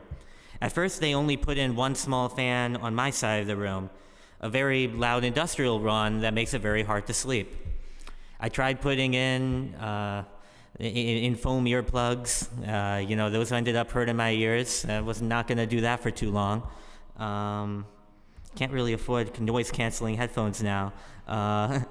When we asked our shelter director what the plan was or what date they could fix this by, we didn't really get any answers. We didn't get no plan. We didn't get no plan to fix it by. You know, I think it's worth noting, we have elderly people in my shelter. We have people with disabilities in my shelter. People who are being put at serious risk of heat-related health issues. This is all because shelters are failing to meet a basic human need, a safe and livable environment. The bill proposed by Councilwoman Gutierrez would require that city agencies put out reports on the status of AC in the shelters 12 months, 1 year after its passage. I'm really here to say that's not adequate. All you need to do, this is an urgent issue, and it's really concerning to me that this isn't really being treated with the urgency it deserves. All you need to do to find out whether the hundreds of shelters in New York City have proper ventilation, proper heat, proper AC, is to really simply talk to the people inside. We need enforcement mechanisms. We need hefty fines when you find that a shelter is either refusing to turn on the AC and heat or refusing to repair it. And when it comes to shelters that don't have AC at all, there shouldn't be shelters that don't have AC or heat at all. These are basic human rights that we're talking about, and this should be treated with the urgency it deserves.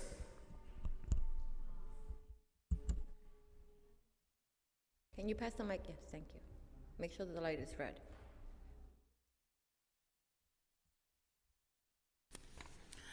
Good afternoon. My name is Diana Ramos. I am a member of the Safety Net Activists, a part of the Safety Net Project. I am here to give testimony about the need for a recovery fund for benefit recipients who have had their benefits skimmed. This month, I was a victim of my SNAP benefits being skimmed straight off my card. June 4th, I received my SNAP. By 2:46 a.m. that morning, while I was asleep, they were stolen off my card. I am very mindful and careful with where I use my benefits. I never give others my PIN number. I only use my card at businesses I trust or big corporate stores. I have changed my PIN every 3 months, and I have even downloaded the recommended app that would allow me to lock my card and keep track of all transactions. That still didn't prevent my SNAP benefits from being skimmed in 3 separate transactions from Buffalo, Eastchester, and Staten Island. I didn't find out till 4 p.m. that afternoon. I immediately took action and I replaced my card. I reported my card stolen and received a replacement. I notified my advocate at SafetyNet, Adriana Mendoza, and the 3 organizers I frequently work with on various campaigns. I suffered a severe panic attack because I didn't know at that moment what I was going to do for food for the month. I am a diabetic, and I have a certain eating plan I follow to keep me in good health. I also suffer from heat sensitivity, which makes standing in line at food banks dangerous. I get SSI, and after paying my bills, I have very little left over to cover a month of food. Thousands of New Yorkers have been robbed with no way of recovering what was stolen from them. New Yorkers on benefits feel abandoned by the state. Many children, elderly, and disabled New Yorkers are starving because there's not a way for them to recover funds or even obtain nutritious food. I got very lucky this month, and because of the situation, was able to get a food grant from SafetyNet to get my groceries. HRA would have done nothing. There are 2 solutions that would not only combat this problem, but also help New Yorkers recover what was stolen. Solution 1 is Resolution 0839, which calls on the state legislature to pass and the governor to sign A03578 S00403 that would establish a compensation fund for victims of benefits fraud. The second solution is to have chip cards, which have been proven to be more secure than the current cards. And there are many states switching to chip cards, including New Jersey. These 2 solutions together would not only keep New Yorkers' benefits safer, but also help those who have had their benefits stolen. I thank you for allowing me to speak. All right. Use this one? Mm-hmm. Yes, just make sure that the light is red. Okay. Good afternoon. My name is Calvin Michael. I'm speaking to you on behalf of the SafetyNet Activist Group in conjunction with the Urban Justice Center. The main focus and topic of my testimony this afternoon is because of a distribution of New York City shelters that do not have air conditioning, and I'm specifically speaking about that. And I would not be speaking on this if I didn't have intimate knowledge and reality with the situation, because I was at Clark Thomas Men's Shelter, which had no AC. 300 men on an open floor, no AC for the 3 years that I was there. Okay, so 4 in 10 NYC shelters have no AC in sleeping areas. According to the New York City paper, The Gothamist, there seems to be quite a large number of clients who are without proper climate control for their giving areas. I spent my entire tenure at Clark Thomas Men's Shelter on Randall's Island, Ward's Island, without air conditioning. May I also mention that the facility had 300 men, yes, on an open floor, no AC. What was provided in lieu of air conditioning were several industrial fans that were installed on the walls.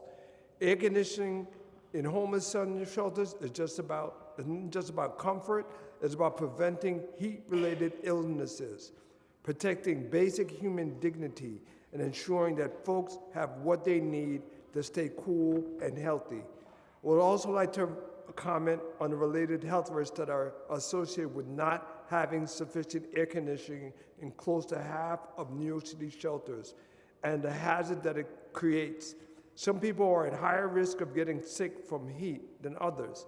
There are unnecessary risks for people, unnecessary risks for people, for example, who take medications that make it hard for them to properly regulate their body temperature. Hot days can be dangerous for anyone, but it can be especially dangerous for those who have chronic medical conditions such as and create uncomfortable situations for those who have symptoms like diseases like asthma and multiple sclerosis can also create huge difficulties for them. Some of the heat-related symptoms are muscle cramps, headaches, nausea, and vomiting. I can relate and emphasize with this personal experience of my former shelter mates, being in an environment where 110 degrees, were hot and sweaty and angry. Fights erupted in the shelter every 20 minutes in July and August, and it didn't matter which month it was. Some of the current residents can experience temperatures in the summer that can be quite unbearable. Temperatures are about to ramp up in New York City right now. Many people, including in these shelters I stayed in, will experience them without any air conditioners. Safety Net is strongly opposed to the lack of air conditioning in existing shelters and proposed that the Department of Homeless Services appropriately address the lack of air conditioning across 50% of New York City shelter population. While we are glad this issue is being discussed, we also need to make sure that there's a report made. We call on the council to pass legislation to create a solution to the problem by requiring DHS to install air conditioners in New York City shelters. I will leave you with this. People die every year because of the heat.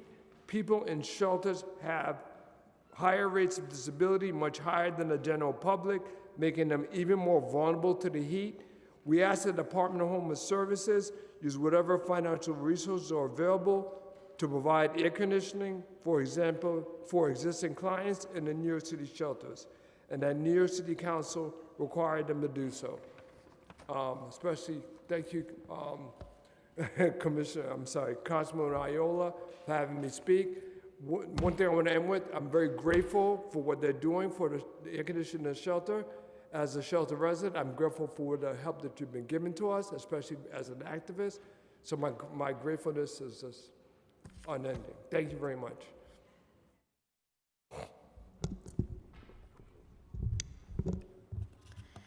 Good afternoon. My name is Carla Aguilar, and I recently earned my MSW from NYU Silver School of Social Work. I'm here in strong support of the Social Work Workforce Act.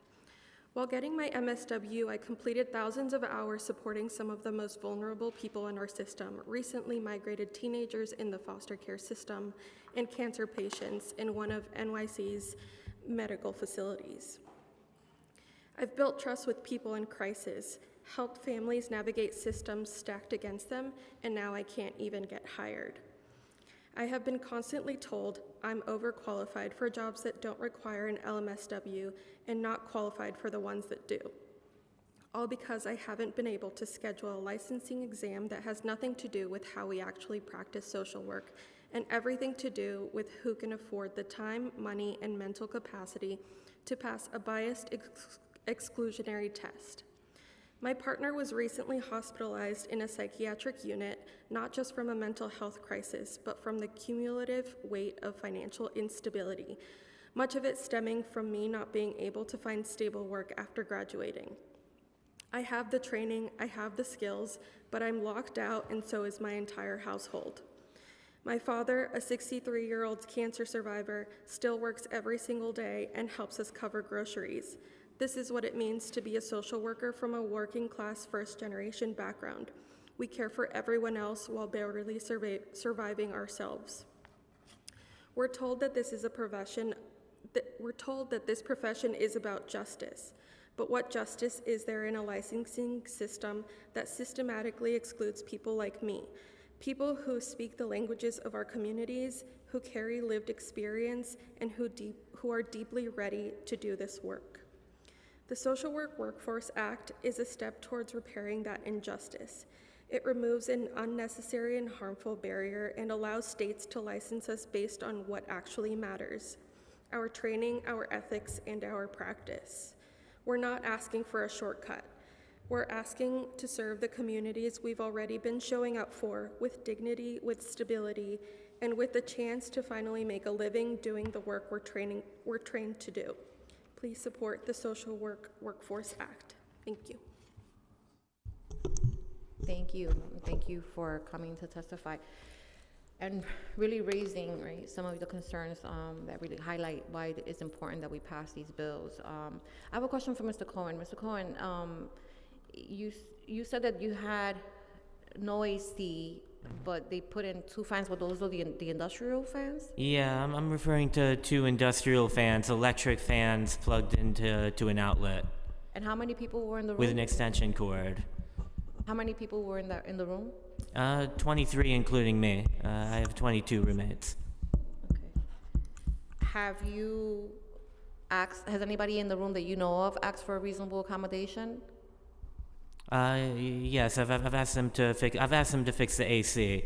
I don't know about a reasonable accommodation, but Yeah, no, so a reasonable accommodation would be a request to say I have asthma or a respiratory issue that requires that I have air conditioning? no, I don't believe I have that. That's the thing. No, not you, but yeah, I'm saying right, the folks yeah. that are in the room. Are you aware of anyone that has any of those issues? I'm aware of people with health conditions that make them averse to heat, or to high temperatures. Yeah. I appreciate that. Okay. Yeah.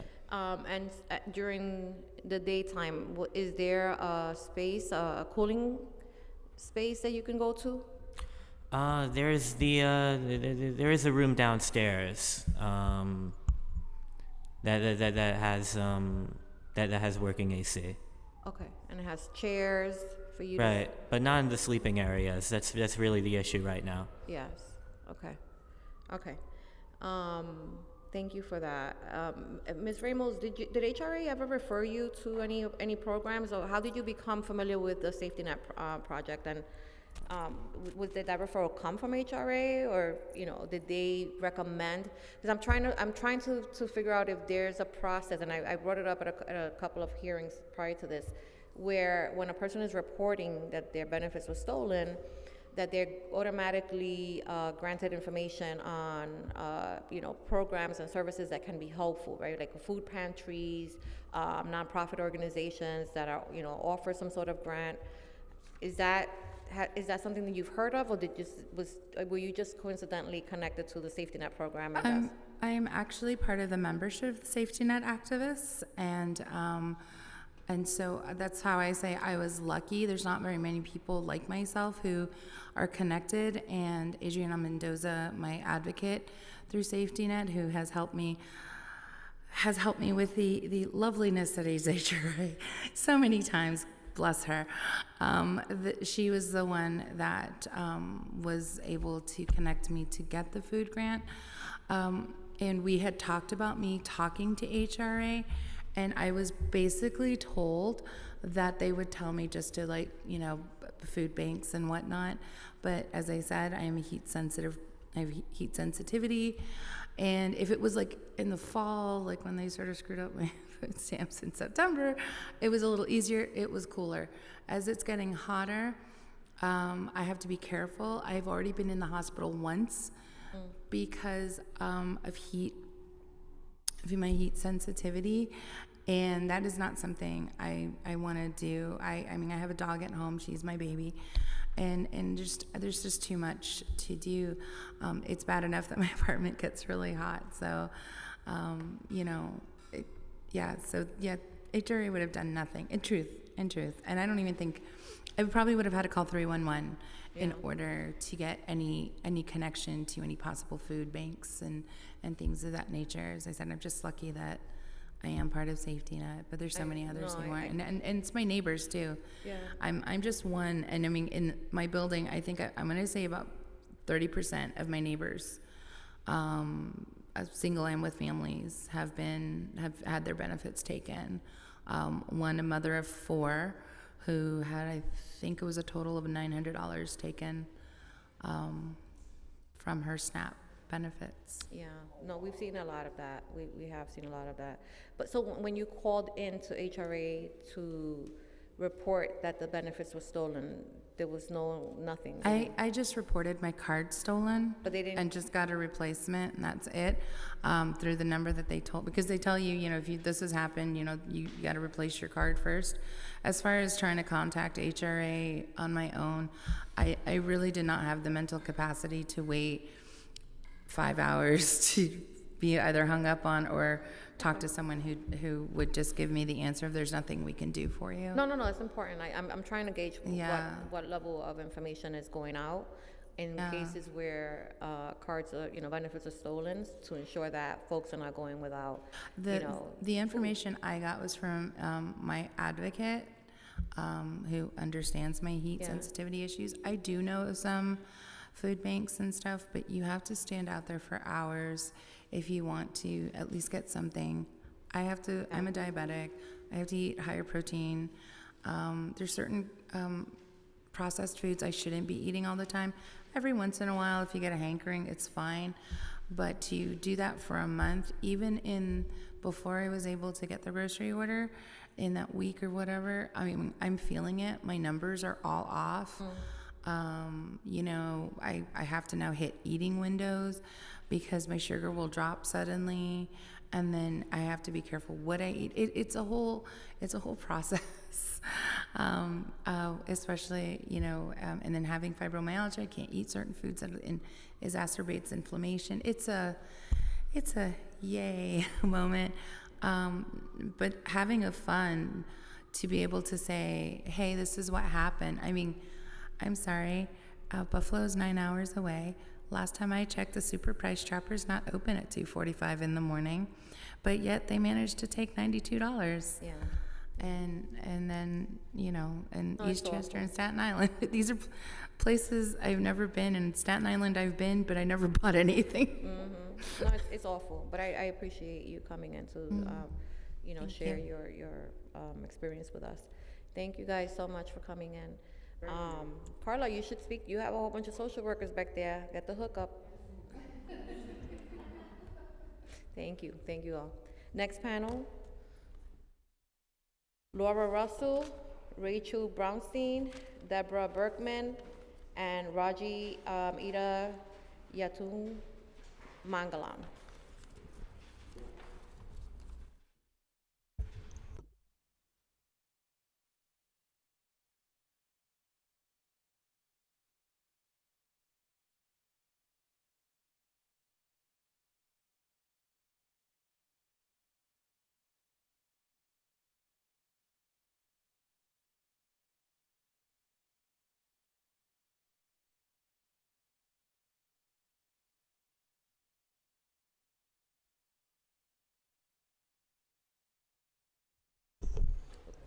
Whichever corner wants to start first, you can feel free. Just make sure that the red button is on. Thank you. I'm Laura Russell, the Citywide Director of the Family Domestic Violence Unit at the Legal Aid Society. I'm speaking in support of Bill 1175. The Legal Aid Society is the nation's oldest and largest legal services and social services organization. The society civil practice, of which I am part, provides comprehensive legal assistance in a broad variety of legal matters, representing litigants in most courts within New York City. The Family Domestic Violence Unit represents litigants in both family and Supreme Court, in an array of family law and matrimonial matters with a focus on divorces for domestic violence survivors. Our staff, housed in each of the 5 boroughs, specializes in handling complex divorces. The Legal Aid Society is grateful for your recognition of the need for representation in divorces for domestic violence survivors. As you are aware, there is no right to counsel for financial matters of a divorce or in the actual filing of a divorce itself. Divorces are complicated, Supreme Court is not user-friendly, and the paperwork can easily overwhelm a survivor. In an uncontested divorce, the simplest divorce, you might have to file 25 separate documents before you can get divorced. Contested divorces are even more complicated, sometimes taking years to complete and multiple court appearances. Furthermore, as many domestic violence survivors are also survivors of economic abuse, these divorces become even more complicated as assets and income have been hidden from the survivor, and assets are not in the name of the survivor. Divorces are expensive, even for those with means. Litigants state that they've wiped out college fund, bank accounts, and even retirement assets to afford representation. Low-income litigants have none of this and resort to going alone in court. Without representation, survivors give up much-needed assets. In a divorce, issues such as rent-controlled apartments, child and spousal support, and even retirement accounts are decided. Survivors are often fearful to go to court alone, will waive these either to stay safe or because they do not know what they are entitled to. They become homeless, lose substantial retirement benefits, or even forced on public benefits because they're not able to secure support and the assets they deserve. This legislation will allow survivors to have representation where they are seeking what they deserve, their share of marital assets, support, and a divorce. The Legal Aid Society, together with the New York Legal Assistance Group, has applied for funds utilizing Local Law 5 of 2002 to create a pilot project to assist low-income survivors in divorce, just as this legislation has proposed. I did hear HRA's testimony, and I would like to say that we are seeking for a pilot project $1.9 million, a substantial amount less than what HRA claims a pilot project would cost. And furthermore, we extrapolated the data as to how many divorces would exist from the already existing data that the Office of Court Administration puts out almost annually on divorces. Some of the data that HRA asked for, may I continue? Some of the data that HRA asked for does not exist because the Office of Court Administration does not collect it. I ask that you push forward this bill regardless of the fact that some of this data does not exist, because you can extrapolate from the data that does exist much of the numbers that would be needed for support and for how much it would cost for a pilot project for divorces for domestic violence survivors. In the proposal that we mentioned, we also stated that we would look at representing litigants who are 200% or below of the poverty guidelines, looking, of course, at just the income that the domestic violence survivor has, not the income of the marriage, noting that it is impossible to, with the income of the marriage, for the lawyers to be paid from the other side. So therefore, we're looking at just the domestic violence survivor. Both us and NILAG have done this jointly, and we've put this forward for 2 years, and it has unfortunately not been funded to date. So I do ask your consideration in reviewing that, reviewing the data in that, and reviewing the numbers. Finally, a divorce is a final step in the process of being free from abuse. Survivors need representation to be free from abuse. This legislation will provide them with this needed piece to be free, and that is why the Legal Aid Society supports this essential legislation. Thank you. Good afternoon. Thank you for the opportunity to testify. My name is Rachel Bronstein. I'm the Director of Policy at Her Justice, a nonprofit organization that has advocated with and for women living in poverty in New York City for more than 30 years. The Council has long supported Her Justice in our work on behalf of women living in poverty, and we thank the Council for recognizing the need for more resources through this Proposal 1175. We're grateful for the opportunity to raise some additional considerations for making the proposal as effective and sensitive to the needs of survivors as possible. The proposal recognizes that there is a civil justice gap in divorce, a critical life-altering legal process for many. Given the significant legal need for domestic violence survivors and the resources required for effective representation, we propose that the council move forward with implementing a fully funded pilot program in partnership with expert legal services organizations and leverage the pilot to evaluate the most effective way to expand legal services for survivors in divorce. A fully funded pilot program would support legal services organizations with expertise and a proven track record of effectively serving survivors. Her Justice and our pro bono partners in the city provide legal representation to clients, including survivors of domestic violence, in both uncontested and contested divorces. Legal representation in all divorce cases requires expertise and time. Contested divorces are inherently high stakes and typically last months, if not years. Generally, legal representation in these complex cases can be incredibly costly, and for many it is simply unaffordable. Research shows that the average cost of divorce in New York is substantial, at an overall average of $13,800, rising to nearly $19,000 for cases involving children, and the figure may be far higher. Many Her Justice matrimonial clients are those who have experienced domestic violence. In 1 year period, we had 69% of our matrimonial clients reporting domestic violence in their marriage, with the divorce being a critical moment for them in their journeys. Divorce can be complicated for DV survivors in custody and visitation, in seeking orders of protection, and because they suffer economic abuse, leading to, among other things, coerced debt or non-consensual credit-related transactions that occur as a result of coercion or fraud. Complex legal issues require the services of expert counsel. Her Justice and the organizations here provide extensive and knowledgeable legal representation to survivors and, along with legal representation, essential other services, including, as we do, running credit reports for our family and matrimonial clients to identify additional financial services they may need. The pilot should encourage and fund partnerships with organizations with holistic and trauma-informed service models and lawyers who are cross-trained to understand systemic barriers that complicate survivors' needs. If I may just quickly point out on the topic of data, we think this is an opportunity, this pilot, as proposed, to assess the extent of need and resources for divorce representation. There is a data gap, as my colleague pointed out, around the needs of survivors in divorce, the prevalence of domestic violence in divorce cases, the experience and outcomes for survivors in divorce, an investment in collecting and reporting on court data, in addition to the knowledge and expertise of legal services organizations long providing services, would be valuable to understanding how best to expand services through this proposal for those in need in the city. Thank you so much.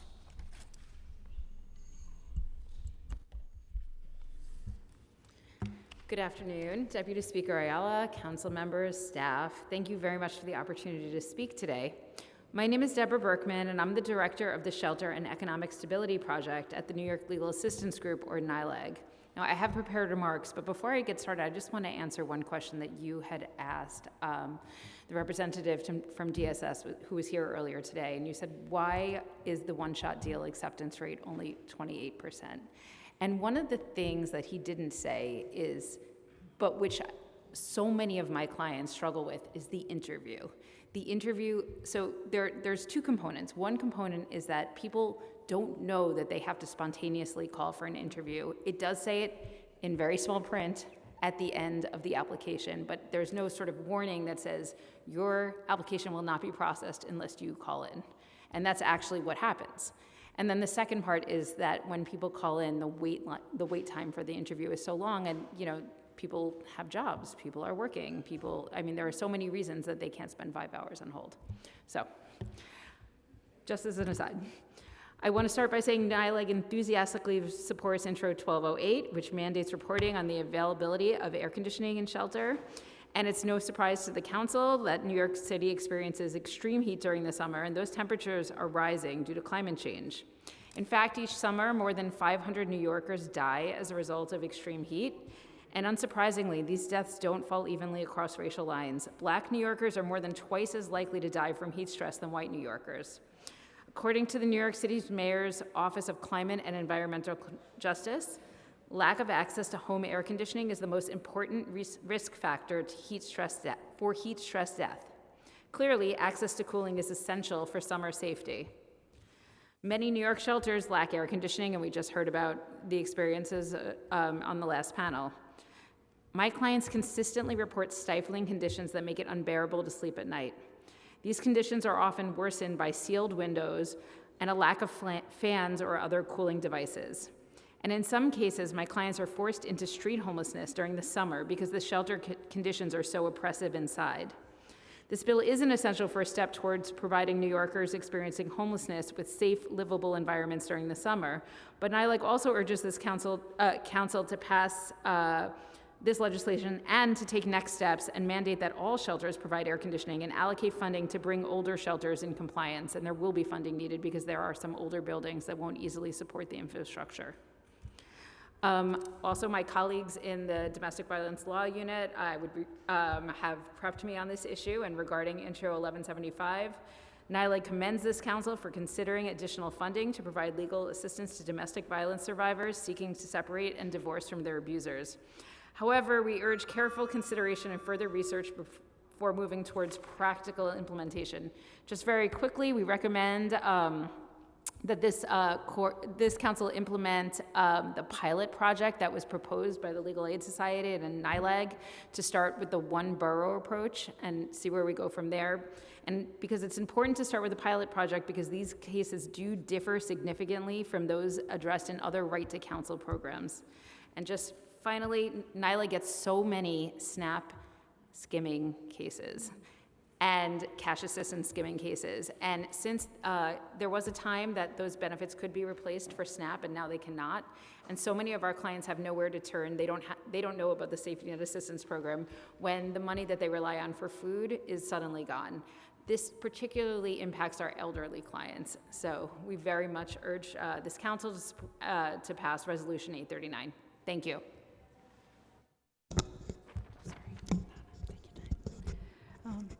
Good afternoon. Thank you, Deputy Speaker and Chair Ayala, and thank you to the staff and council members on the Committee of General Welfare for holding this timely hearing on the fractured supportive housing process.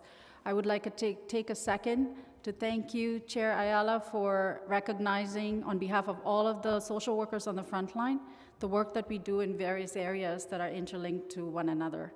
Prior to, I'm Raji Idiath-Manglam. I'm Senior Policy Social Worker at New York County Defender Services, where I've served about 300 clients cycling in and out of, jails, prisons, the shelter system, and various other institutions. Our office supports Intro 791, and we want to offer a solution to patch or bridge the bewildering bureaucratic chaos and fragmentation that we've all heard about, and that I've seen alongside clients over and over on the ground. It's basically, as we've heard today, left us on one hand with a surplus of 5,000 or so units, and there's obviously nuances and details to that DSS went over. But then on the other hand, you have people in crisis and with unstable housing or unhoused on the other hand. In 2024, New York County Defender Services served close to 6,000 clients, of which we have data where we realized that more than 1 in 3 clients were unstably housed or unhoused.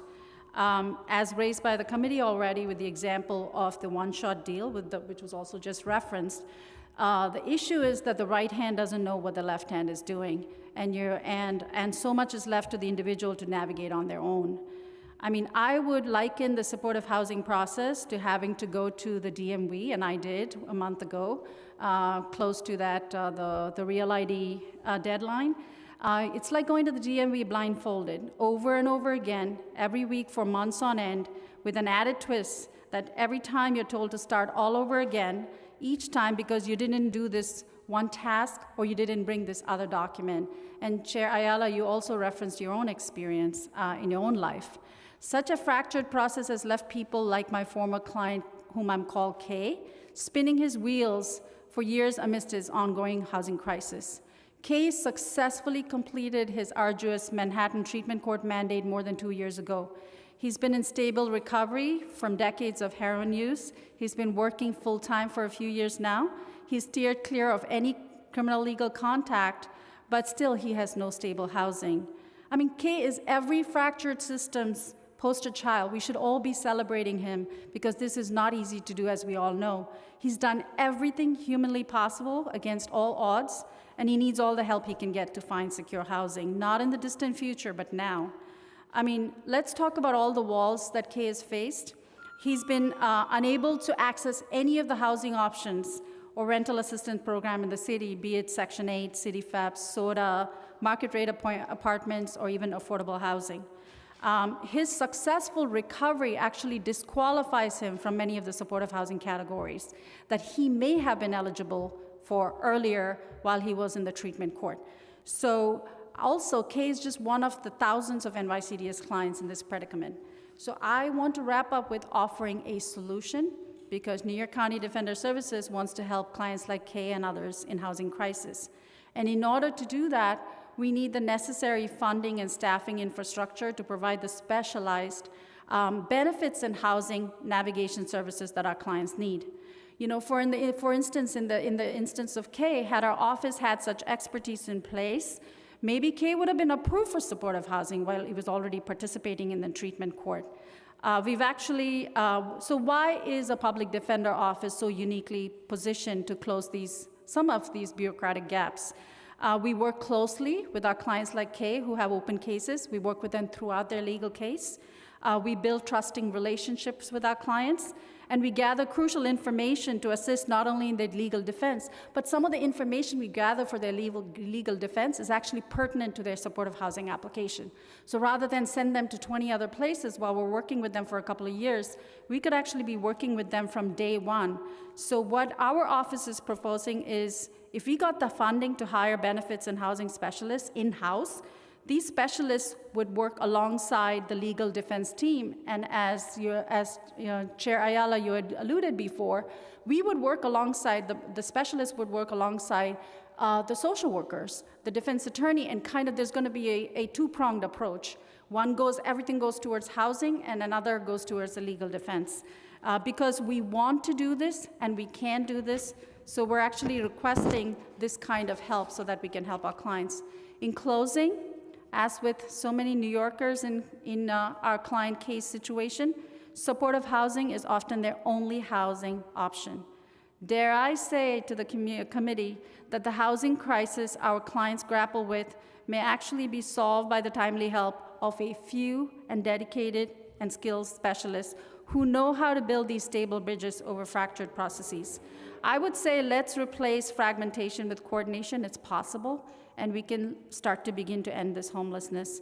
And again, we support the local bill, Intro 791. Thank you for your time, and I'm happy to answer your questions. Thank you. Thank you for all of the work that you guys do. I know that you are helping many, many, many New Yorkers navigate a very complicated system that is not intended to, to make it easy on folks that are already stressed out and, at their wits' end from having to go from one place to the other without any clear clarity on what they're expected to do and who's supposed to call them and follow up. And, it's a lot of work, and I'm hoping, we're hoping that these bills will help simplify some of that and remove some of those barriers to service. But your testimony is critically important because you have that firsthand experience, so appreciate you coming. Thank you. Okay. Our next panel will be, you can go. Allison Wilkie, Jonathan Chung, Luisa Lopez, and Siobhan Naboa.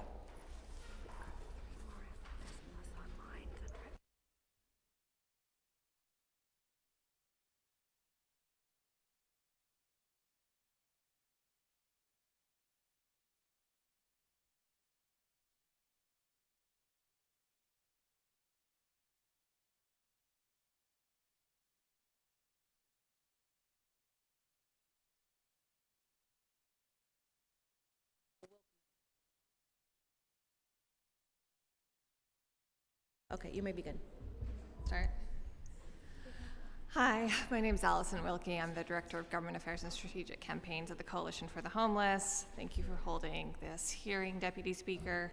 So I'm going to talk about intros 1208 and also 791.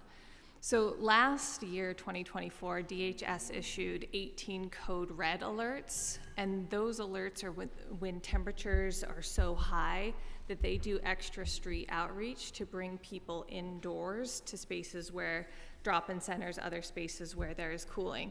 So it is kind of sadly ironic that not all shelters have air conditioning when they issue these alerts to bring people indoors.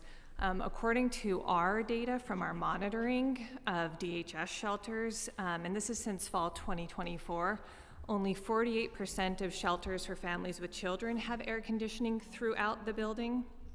Oh, and I didn't say my name. Oh, I did say my name. Okay. For shelters for adult families during this period, 64% had AC and 76% of adult shelters inspected had air conditioning throughout the building. That's not every shelter, but it's a vast majority that we reach in our inspection cycle. So there's a lot of shelters that don't have AC throughout the building, and it's important to note why it's important that there is AC in all parts of the building, because there may be AC in one room, like a cafeteria or a common room. But what we hear from shelter residents is that they end up then sleeping on the floor of those rooms because that's where they can get AC at night. And then you also are restricted from being in dorm areas during the day, but for people who get a special pass because they have a disability that requires them to rest during the day or because they work like evening hours, that means that they have to be in sleeping areas that don't have air conditioning during the hottest part of the day. And as Calvin and Noam were talking about, homeless New Yorkers have higher rates of disability than the general public. They can have particular hazards and health risks and excessive heat, for example, for people who take medication that causes dehydration or makes them more prone to heat. There's a lot of side effects.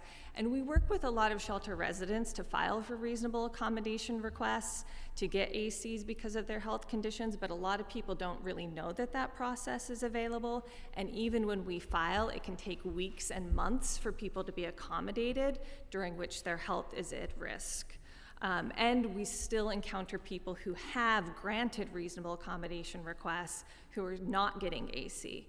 And so we support Intro 1208. We would like to see a requirement that every shelter have AC, but we would also urge that the report include for each agency the number of reasonable accommodation requests filed for AC, the number that are actually fulfilled, and then the time it takes to fulfill those from the time the request is submitted. And then turning to Introduction 791 really quickly, there's only one available supportive housing unit for every 5 people eligible, but it was reported by the city, the publication, back in January that there's over 4,000 vacant supportive housing units.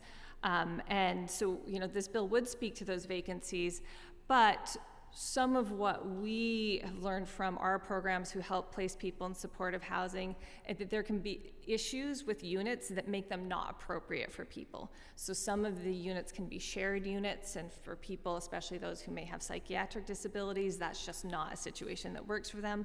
Some of them are older and need repairs. Some of the units are funding streams where they take 70% of a person's income rather than your typical 30% towards rent, which actually just doesn't leave people money to live with. So we would really urge that the report go deeper into why these units are vacant, what are the necessary fixes that are needed perhaps to make these units meet the needs of people who are seeking supportive housing, and also understanding more deeply what are the different funding streams for these vacant units, so we can really drill down into why the units are vacant instead of just having a static report that they are vacant.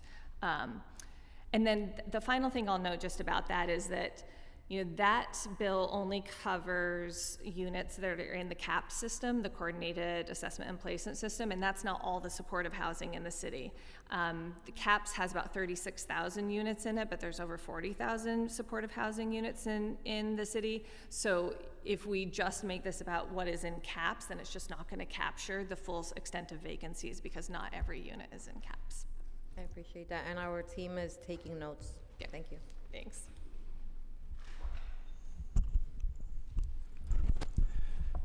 Good afternoon, Deputy Speaker Ayala, staff, and members of the committee.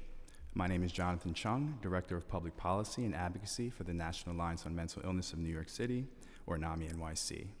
Thank you for holding today's important hearing. We are grateful to you, Speaker Adams, and the entire City Council for recognizing the growing mental health crisis in New York City and for working in a comprehensive manner to try and address this issue. Even with the work that has been done to date, much more still needs to be done to address the gaping holes in our mental health care system. In addition to the many operational and funding gaps, a major issue plaguing the behavioral health community is a depleted and overworked workforce. We are currently experiencing a shortage of social workers, depriving many New Yorkers of the community-based, culturally competent care that they need. Factors such as low pay, high caseloads, and increasing burnout are significant reasons for these shortages. Another reason, a biased licensing exam. Many New Yorkers have completed their Master of Social Work, yet struggle to pass the third-party written LMSW exam. The Association of Social Work Boards, ASWB, who administers these exams, own data shows that there are glaring racial and age disparities in pass rates for the exam, particularly amongst Black and older test takers when compared to their white and younger counterparts. There are several states in the nation that do not require a licensing exam. One of those states, Illinois, can be a good case study on how removing the licensing exam can positively impact the workforce shortage. In 2021, recognizing the glaring racial and age disparities in the test, the Illinois State Legislature passed and the governor signed legislation to abolish the exam.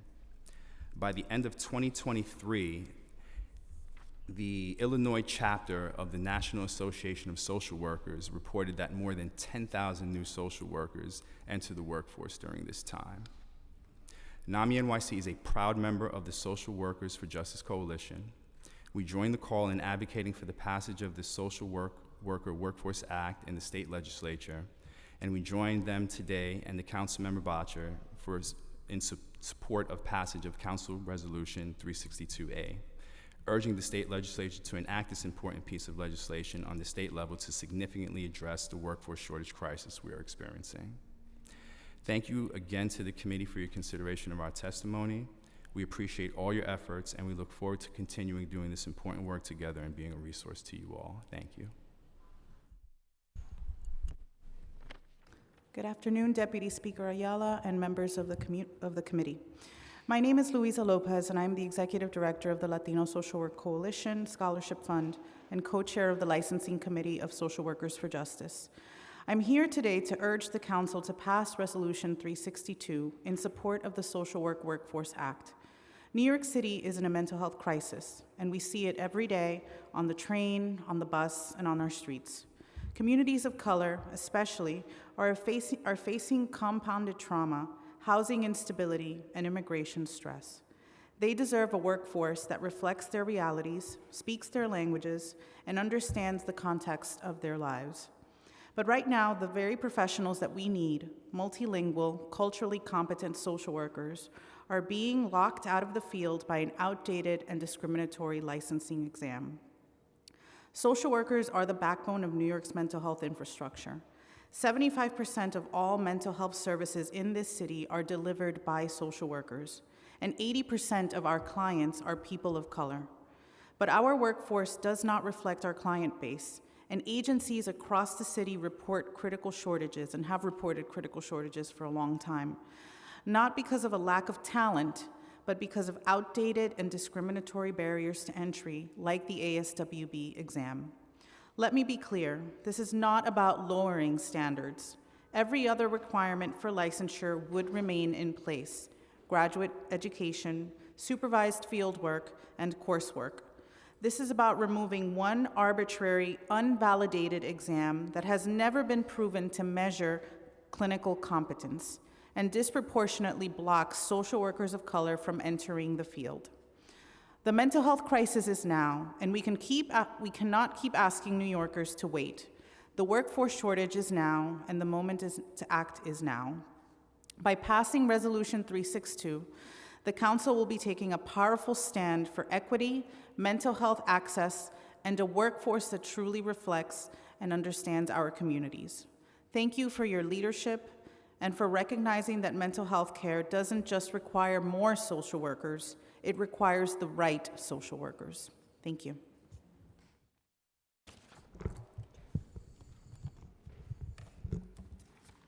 Good afternoon, Chair Ayala, the Committee on General Welfare, for the opportunity to testify on behalf of the Social Work Workforce Act.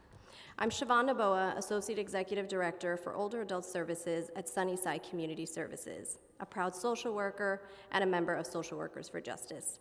A little bit about Sunnyside Community Services. We're a community-based not-for-profit, and we believe that every person deserves meaningful support to achieve their aspirations, and we're proud to serve over 16,000 people across Western Queens and beyond.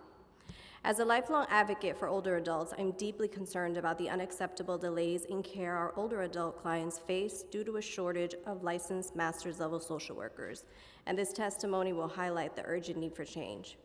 So we know there's a growing number of master's level social workers who are ready, willing, able to serve. You're going to hear from them today, but they're held back by a requirement to take an exam that doesn't reflect their ability to provide high quality, competent care. These are social workers, many of whom are bilingual, culturally competent, reflecting the vulnerable communities that need their services most. We need them, and I can't say that enough. They're essential in meeting the growing mental health needs of older adults, but the odds are stacked against them as they're expected to pass an unbiased and unscientific licensing exam. So at Sunnyside, we provide geriatric mental health under one master's level social worker, one.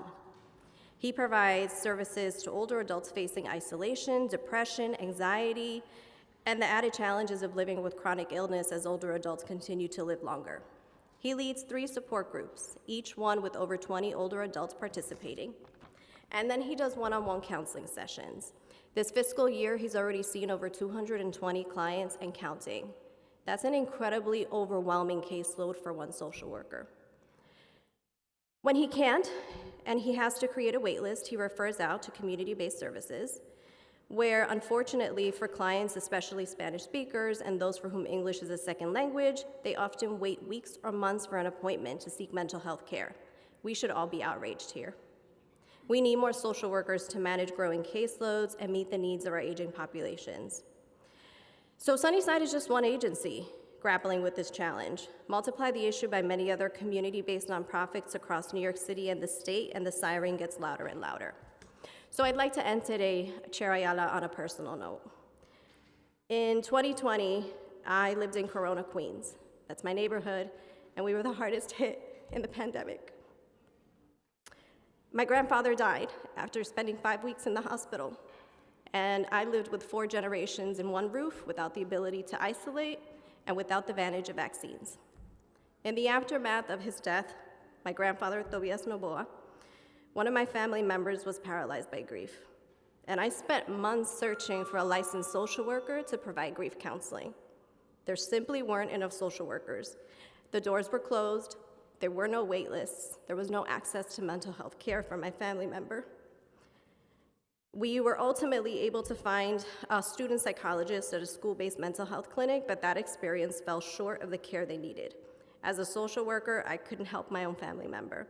It felt like a personal failure, but let's be clear, it was a systemic failure that affects far too many in our community. So I would appreciate the endorsement of New York City Council for the Social Work Workforce Act.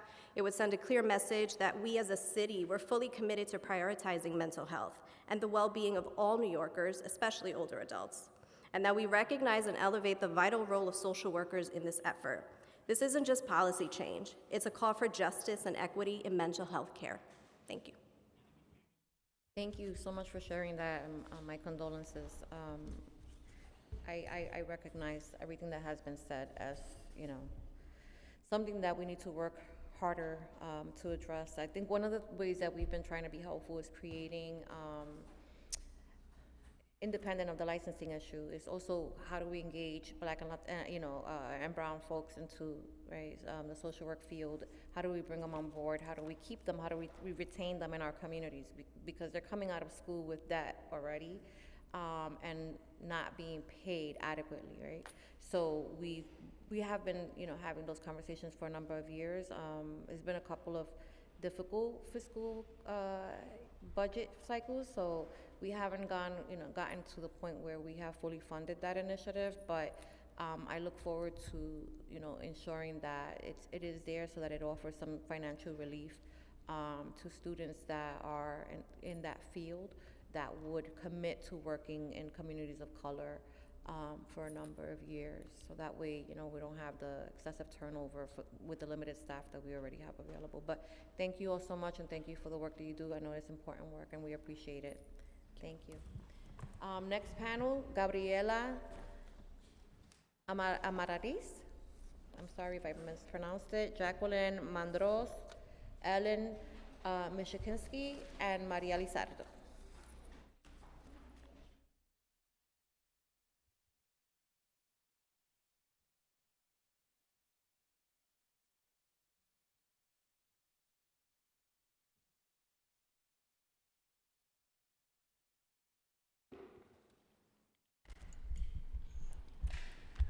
Hi all, my name is Ellen Mashinsky. I am a current social work student pursuing my master's at NYU Silver, so thank you to the committee for the opportunity to testify today.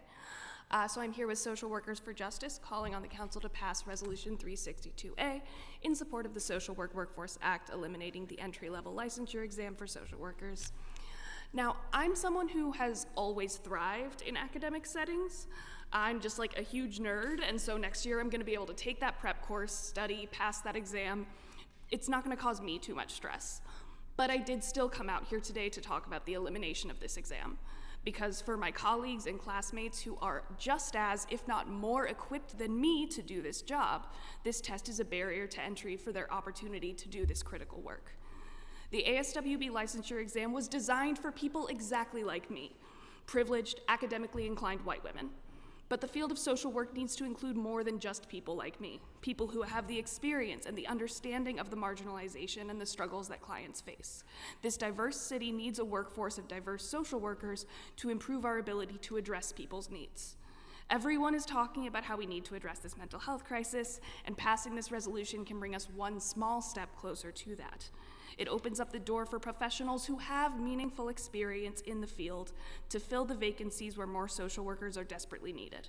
People who are fully qualified, master's level professionals who just couldn't afford the expensive prep material to navigate this exam that doesn't measure competence, but rather wants access to resources and test-taking tips and tricks. The exam requirement for licensure is a discriminatory barrier for individuals, as well as a barrier to this city providing the level of quality services that New Yorkers deserve.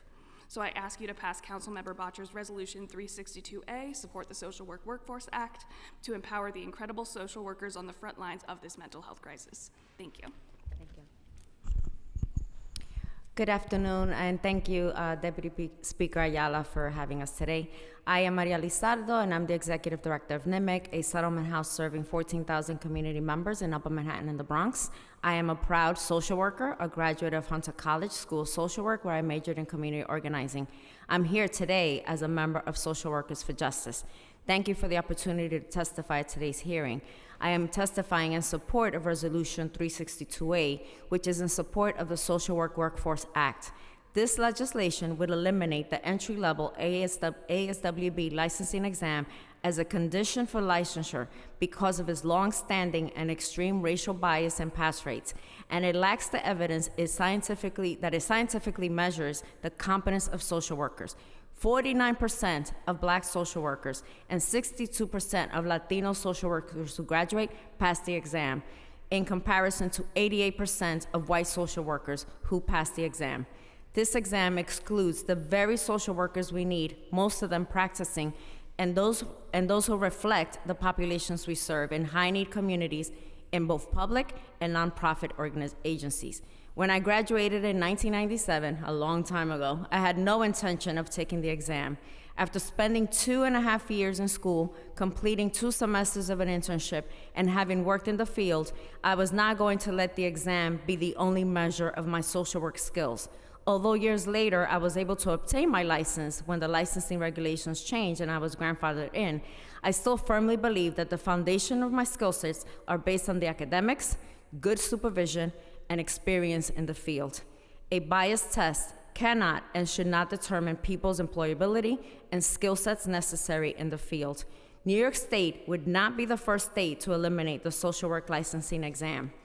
When Illinois passed similar legislation in 2022, they welcomed 10,000 new social workers in 2 years. Rhode Island doubled their workforce. We're likely to see an increase of 20,000 social workers when the exam is eliminated, and they will deliver the essential mental health services that New York City and New York State needs. To summarize, I submit this testimony in support of the resolution submitted by Councilmember Bottcher and the Social Work Workforce Act as sponsored by Senator Brooke and Assemblymember Jessica Gonzalez Rojas. Thank you for your time. Hello, good afternoon. My name is Gabriela Morales, and I'm a graduate student at Columbia University. I work at a psychiatry office where I have been employed for the past 8 years. I'm also here today as a member of the Social Workers for Justice. Thank you for giving me the opportunity to testify at today's workforce hearing. I'm testifying today in support of the Resolution 362A, which supports the Social Work Workforce Act. This legislation would eliminate the ASWB licensing exam, citing its documented racial bias in pass rates and lack of scientific validity in measuring social workers' competence. I'm fluent in 3 languages, and my goal is to broaden my skills to help non-English speakers that are treated unfairly every day. During my first year of graduate school, I completed 600 hours of clinical work under supervision, where I provided therapy for non-English speakers to support their mental health and help them navigate crisis. The burden of passing this standardized exam next year is affecting my well-being, as English is my 3rd language. Many people are choosing not to pursue master's degree in social work due to the disproportionately low passing rates for non-native speakers. Rhode Island, as my colleague said, doubled their workforce. We are likely to see an increase of 20,000 social workers when the exam is eliminated. They will deliver the essential mental health services that New York City and New York State's needs. To summarize, I submit this testimony in support of the resolution submitted by Councilmember Bottcher and Social Work Workforce Act as sponsored by Senator Brooke and Assemblymember Jessica Gonzalez Rojas. Thank you so much for your time.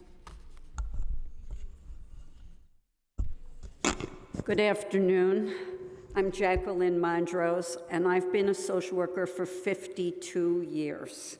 Former Dean at Hunter and Dean and Professor Emeritus at Stony Brook University, I have literally worked with thousands of social workers. Thank you, Deputy Leader, for the opportunity to testify today on behalf of Resolution 362, which supports the Social Work Workforce Act. We are 7 days away from the mayoral primary. Every candidate has proposed an expansion of mental health services, and indeed the City Council has also supported the expansion of such services, and for good reason. We are in all of the services that you mentioned today: domestic violence, schools, homeless services, healthcare, justice and courts, Rikers Island, wherever you can think of, we're there. And as you yourself said, a good social worker is worth her weight in gold. She sees things no one else sees. She says things that no other person will say, and she cuts through the red tape that gets people the services they need. 75% of all services are delivered by social workers, and we don't have enough of them, and the ones we do have do not adequately represent the communities we serve. The obvious and indefensible obstacle to growing our workforce is the entry-level ASWB exam. It has a long-standing and national track record of extreme racial bias, and it doesn't follow any of the standards for psychological and educational testing, which would ensure its validity, reliability, and norming to different groups. We have been asking ASWB since 2014 to fix this exam, and the disparities have only worsened. And yet the outcomes have such serious consequences. More than half of Black graduates and more than a third of Latino graduates fail the exam, and that prohibits them from working as social workers. Others today will testify on the disastrous impact of that. We applaud all of our public officials for proposing more funding for mental health services. It is urgently needed and important, but it won't make a bit of difference if there is no one to fill those jobs. If we pass the Social Work Workforce Act, we will put thousands of new and culturally diverse social workers to work in our communities. If we delay, we won't. It's really as simple as that. We urge you to support Resolution 362 and to urge our state legislature to pass the Social Work Workforce Act. Thank you for hearing our testimony. Thank you. So nice to see you. Good to see you. Thank you. Thank you, guys. We're going to call our next panel. Stella Doritz, Maria Miranda, Grace Downs, Yusuan, and Tara Escudero Alamedes.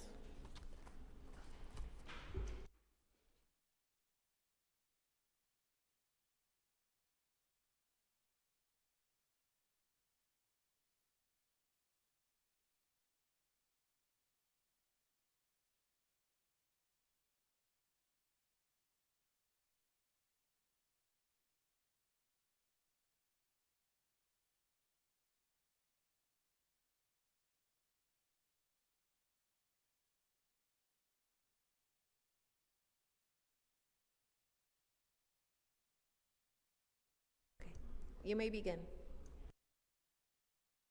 Oh. You know when the red light is on. Yeah.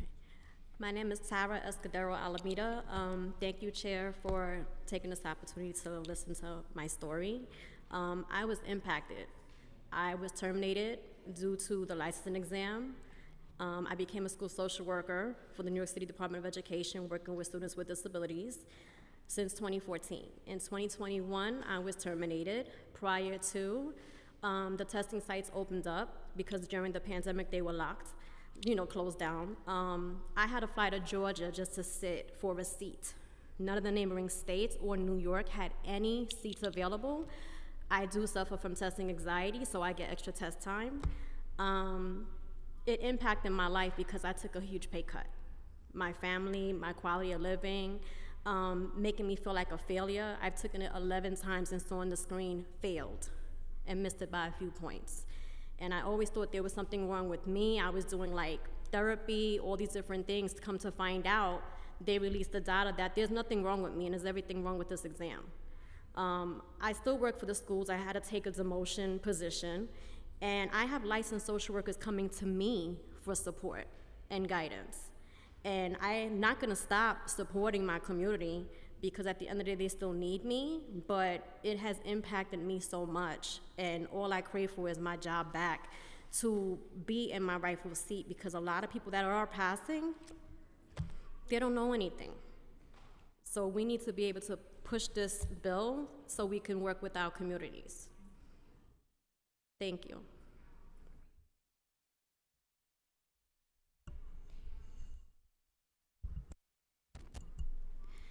Good afternoon. Thank you, Deputy Speaker Ayala, for the opportunity to testify today. My name is Maria Miranda. I'm a member of Social Workers for Justice, and I'm a Bronx-based social worker providing in-home support and services to homebound older adults and their family caregivers, a majority of whom are people of color. I work at Presbyterian Senior Services, an agency that contracts with New York City Department of Aging to provide case management services to these Bronx older adults and their families. I'm testifying today in support of Resolution 362-A, which supports the Social Work Workforce Act. I'm in support of this act because the ASWB exam does not and cannot measure the true essence of our profession, which is the bond we develop with our clients. These bonds are formed through trust, rapport, and collaboration, and are especially strong when social workers and clients share the same language, culture, and lived experience.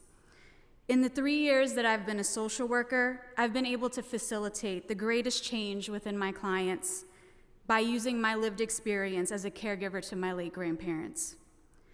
The only thing that the ASWB exam measures is one's aptitude for test taking.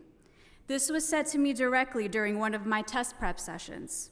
I was told to ignore my field work in favor of recalling a list of strategies for different questions, and to even imagine the clients as people who live in Middle America. Now, if that doesn't indicate bias for a certain group, then I don't know what does, and it's certainly not reflective of the Bronx. It needs to be understood that clients throughout New York City are not Middle America, and the scenarios we encounter are not AI generated. Clients like mine in the Bronx look for authenticity that can only be learned by listening and understanding their stories, by meeting them where they are, and by social workers who respect and understand them. And on a personal note, I am deeply concerned for the 1.3 million caregivers in New York City who are in a very serious mental health crisis. They are having to balance caring for their family members, caring for themselves, and having to face a system that continuously ignores their basic needs. They need our help, and they need social workers who understand them.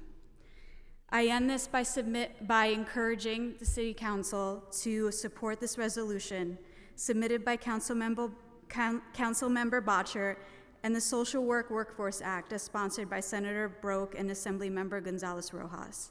Thank you for your time. Good afternoon, and thank you, Chair, for your time. My name is Dr. Grace Downs-Lagori. I hold a doctorate in social welfare, and I'm a clinical social worker. I'm here today in support of Resolution 362A, calling on the New York State Legislature to pass the Social Work Workforce Act and eliminate the ASWB test requirement for licensed master social workers, an obvious obstacle in expanding the social work workforce to New York City, especially for immigrant communities. I currently work as an oncology social worker in Queens, the most diverse county in the United States, and I have spent the last 10 years of my career working in medical settings, primarily with immigrant individuals and their families facing life-altering illnesses and disabilities. It can be next to impossible to find adequate supports and mental health services to meet the needs of my clients, most of whom require culturally informed and adapted mental health services in their native languages. Immigrants face disproportionate disparities in cancer care, including financial stress, and many struggle in adjusting and coping with their cancer diagnoses, and in many ways it impacts their lives, hopes, and aspirations. Many are unable to access needed mental health services due to the shortage of diverse bilingual social workers in our city. Most recently, I have worked with clients who are Bengali-speaking, Urdu-speaking, Spanish-speaking, Chinese-speaking, who are in need of support after receiving advanced cancer diagnoses and are having difficulty coping, not sleeping, ruminating thoughts and worries, but we cannot find services, and many of them, when I do find services, many of them have to wait on wait lists for months to speak to the one Bengali mental health provider in the area.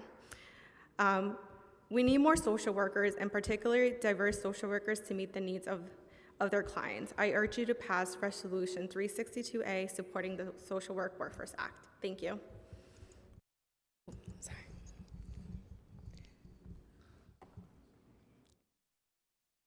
Thank you. Good afternoon. My name is Shelley Horowitz, and I thank you for the opportunity to testify in support of the Social Worker Workforce Act. I'm an assistant dean at the Stony Brook School of Social Welfare's Manhattan site, which is located across from Bryant Park. I've been a social worker for over 40 years. In my capacity at the school, I teach, hire adjuncts, advise students one-on-one, develop continuing education programs for New York City social workers from DSS, HRA, DHS, and among my other responsibilities, they oversee our licensing preparation courses. My amazing and dedicated students reflect the demographic of New York City and are primarily students of color. Many of my colleagues have spoken about the exam's bias and provided a number of statistics. I would like to speak from my perspective as a social work educator and share two stories reflecting the negative impacts of the exam and how it stands in the way of qualified social workers. The first is how one of my students working in child welfare lost her job after failing the exam. A condition of her employment was to pass the exam within a year of hire. Everyone lost. This highly committed social worker on the front lines as well as her clients. She felt humiliated, depressed, and desperate. Who does this help? One of my adjuncts, let's call her Carolina, had years of direct practice experience with DV and justice-impacted patients. She failed the exam 5 times, but eventually passed it after investing thousands of dollars in licensing preparation courses and on the ASWB exam. Carolina is a single parent of 3 children. She's also responsible for her father, who has Alzheimer's disease. She pays for his care out of her pocket. To support her family, she works 2 full-time social work jobs. She did not need the additional expenses associated with the ASWB exam. It should not be this hard for social workers who are committed to making the world a better place to become licensed and to find employment. The exam is a major roadblock. It acts as a barrier, and it's a revenue source benefiting only ASWB and harming New Yorkers who desperately need social workers. Thank you for your time and support. Thank you. We have quite a number of people still, so we're not trying to move it along, sorry.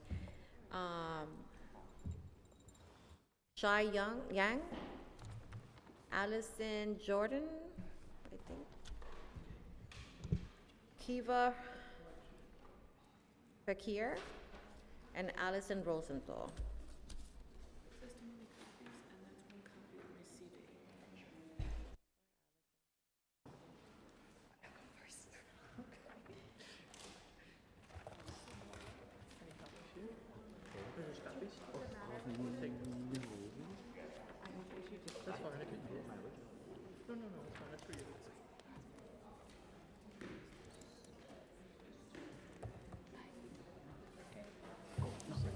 We should let them go first.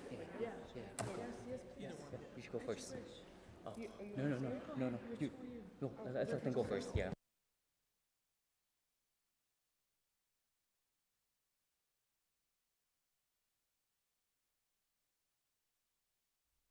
Okay, you can begin. No, is the red light on? No, there we go. All right, well, thank you to the General Welfare Committee, Chair Diana Ayala, for holding today's hearing and the opportunity to submit testimony. My name is Allison Rosenthal. I'm the Chief Program Officer and Registered Dietitian at the Westside Campaign Against Hunger. We're an anti-hunger organization that for 46 years has been focused on providing access to healthy, fresh produce and direct benefits enrollment to New Yorkers in need. Last year alone, WISCA provided over 5 million pounds of food to 110,000 New York City customers, which included the distribution of over 3 million pounds of fresh produce. The Westside Campaign Against Hunger's mission is to make sure all New Yorkers have access with dignity to a choice of healthy food and supportive services. Right now, we are experiencing a hunger crisis. Even prior to this new federal administration taking office, 1 in 8 New Yorkers were experiencing food insecurity, and that was up from 1 in 10 the year prior. The number of people seeking food from our organization is at an all-time high, and we need the city's help. Today, I was joined by dozens of emergency feeding organizations on the steps of City Hall, urging you all and the mayor to increase the Community Food Connection Program, CFC, the funding from $57 million to $100 million. Collectively, the emergency food programs in New York City serve over 3 million hungry New Yorkers annually. they rely on us to help feed their families. The current proposed budget of $57 million is simply not enough to meet the growing demand for food. SNAP cuts are looming, federal budgets have been cut, grocery prices are continuing to rise, and we need for our city to step up. The CFC program budget needs to be significantly increased to $100 million, and that money needs to be baselined in the budget. We urge you to do the right thing and to increase CFC to $100 million. We appreciate your leadership and we're grateful for your support. Thanks. I poured some for you. Oh, thank you. Hi, I do apologize. This is my first time ever being to one of these council meetings, and this is a bit after I've been in an accident and I've been abused for a bit. So I do apologize if I'm not up to par on every aspect of where I can fully see an envisionment for where I see not just legislation, but also the people being able to reap the most of what we have come to fruition in our society today. But in part with what it is you guys are testifying to in terms of social work, I don't want anybody to think I'm in opposition to the growth and expansion of healthcare services or like the general welfare, if you will, for community standards. It's one of the greatest things that we could ever ask for. One of my key things with that is just if we can streamline a concise and stable ecosystem in where it doesn't necessarily cross over into violating the natural rights that we have established with time and with how far we've come from a lot of the things that we've experienced historically in history, but also being able to not necessarily grow a dependence on these resources, in the sense that not that we're not saying to establish and maintain a fund pool for those services, but being able to expand from where we are socially to a more independent individual like nature with time. Separate from that, what it is that I was here to be able to speak to, in addition to necessarily just saying, like, for example, I'm a bit underweight. I was wrongfully incarcerated going to school out of state for a bit, and I told everybody the case was going to get disposed. It did. But I have experienced residual effects. I've lost my job. I get paid less. And not to say that that's necessarily what I'm, like, complaining about. But those are just some of the things that have been affected. You guys had legislation come into effect about in 2020. I tried to file an injunction, but with my disability, getting both my hands crushed in the door at the shelter and losing my apartment, it's been a bit hard to stay on track with getting work done.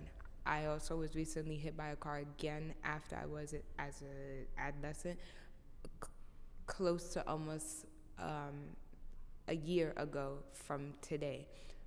All I'm saying is I was hospitalized. I do apologize to go over just a little bit. I have a disability, just give me 2 more seconds. I was hospitalized several times. I started experiencing lockjaw.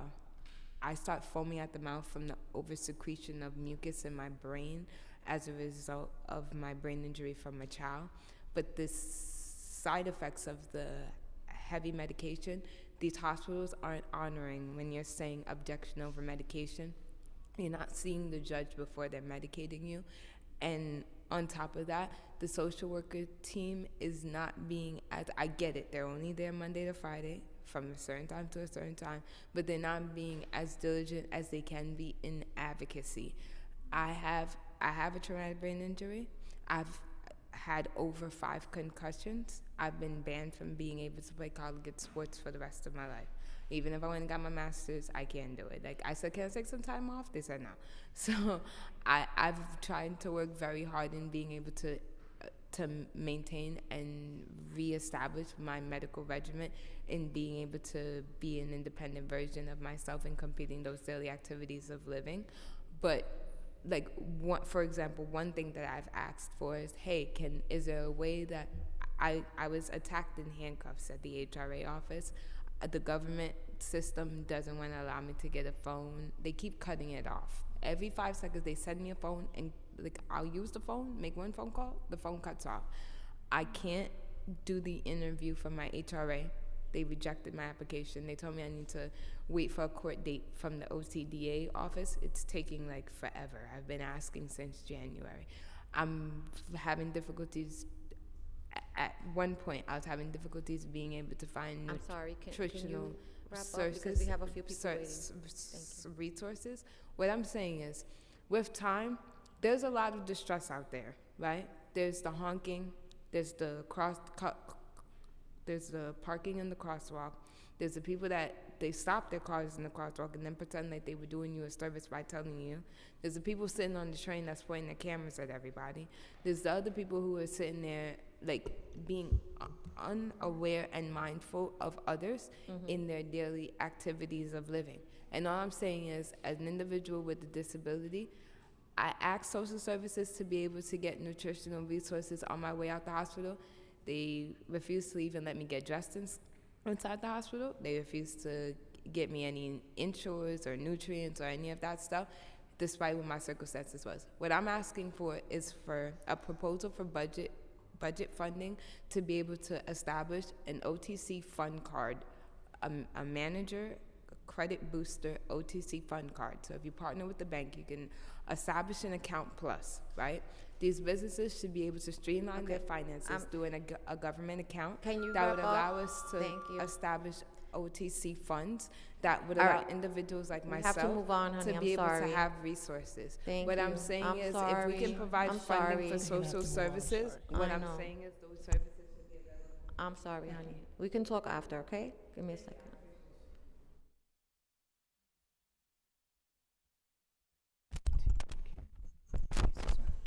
Oh, there we go.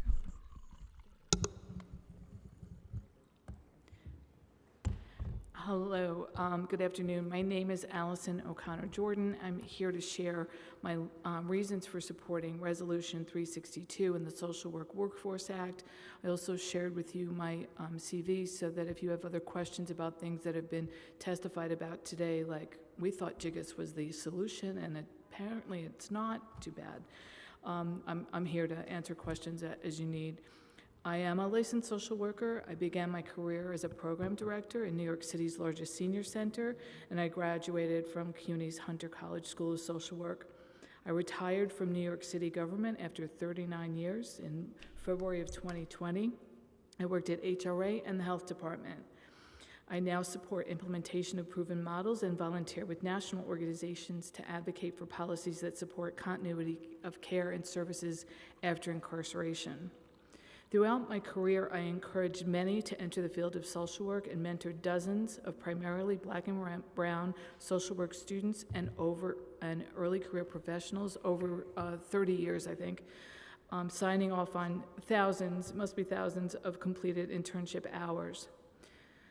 I did this knowing that one day I would need to have the talk and advise my mentees that in order to pass the LMSW exam, you need to think like someone who looks like me, an older white woman, not me, but afraid of Black and brown men, and take the exam through that lens. Those who find a way to pass, often after many tries, arguments with their conscience, must ignore best practices and social work values. They take expensive prep courses they can't afford and carry extreme financial burdens. As you've heard earlier, white women like me pass the exam. People of color do not. We know the exam is unnecessary and indeed detrimental to the profession. Initially, it was waived for those of us with experience and supervisors' attestations. Today, the exam is a disservice, creating barriers to accessing social work services for those with the greatest need, and it really needs to be eliminated, so we applaud your efforts. People incarcerated are overwhelmingly Black and brown. Those from the poorest areas are Black and brown. Social workers with lived experience reflective of the people in need of social workers most matters. It matters to the profession. It matters to us all. I want to thank you for your time and submit this testimony in support of the resolution submitted by Councilmember Bottcher and the Social Work Workforce Act as sponsored by Senator Broke and Assemblymember Jessica Gonzalez Rojas. And I thank you very much for having this hearing and for welcoming us today. Thank you. Hi, thank you so much for having us here. My name is Sai. I'm a social worker fighting for justice.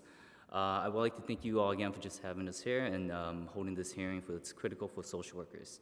I am Hmong, it's spelled H-M-O-N-G. It's a indigenous ethnic group from Southeast Asia who helped the United States fight in the war, and that's why we're here. I'm a refugee family, my mom and dad are refugees, and 9 siblings.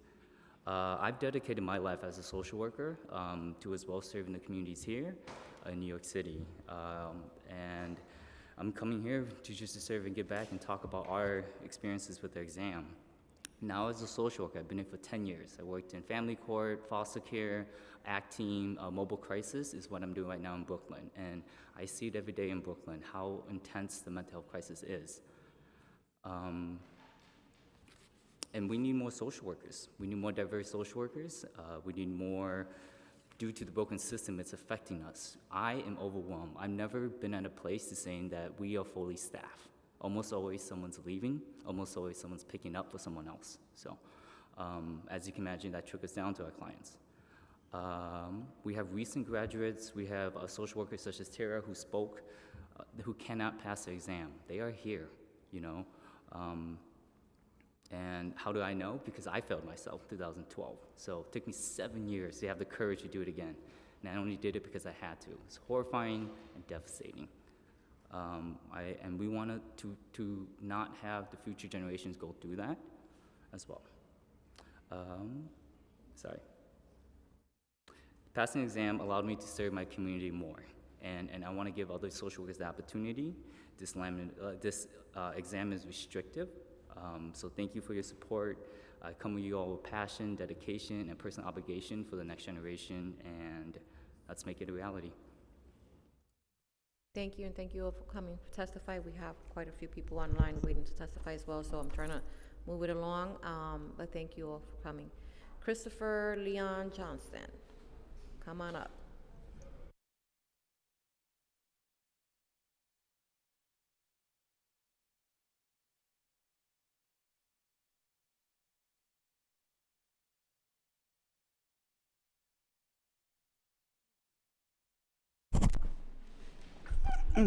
Yeah, hello.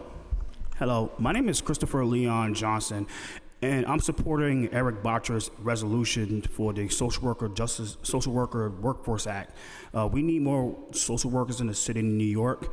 At the same time, I'm calling the city council to defund all cure violence nonprofits because I see that these nonprofits are taking all that money and they're not doing the right thing with the money. They're saying that they're going to take that money and hire social workers and hire these type of people that they should be hiring, but they're not doing it. And that money should be defunded out of these budgets, out of the next mayoral budget and the executive budget to the city council and give it to these social work organizations. We need these workforces. I like social workers. They do a lot of great work for the city. They help me out when I need their help, so I don't have an issue with that. But one thing I want to make clear is that when it comes to the SNAP fraud stuff, why did the city cut that off with SNAP fraud? I mean, I know there's somebody that I know that had SNAP, and they took her money away, and they couldn't reimburse her the money because they went to the store and bought out the SNAP, and they swiped it one time, and some shady store person took the pin, and then the next 2 days it was gone. I know before under the mayor and the governor, when you had SNAP, when you lost your SNAP through fraud, you can get that reimbursed. I don't know why that they decided to cut this off. I think it was a bad mistake by the mayor administration to do that to everybody. I mean, there's still SNAP fraud going on in the city. So I'm calling the city council to find a way to put that program back into where it is, because a lot of people will need that.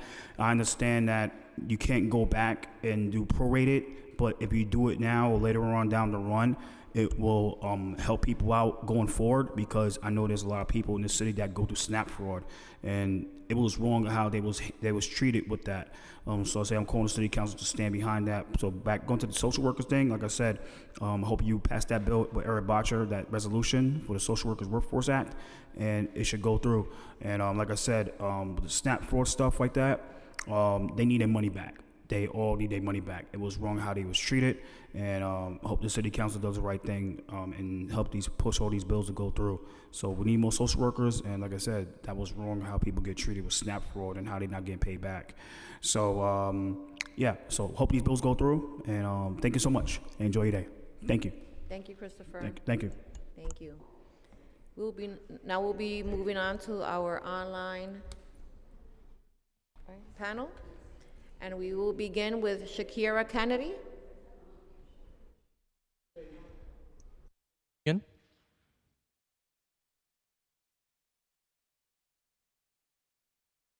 Shakira?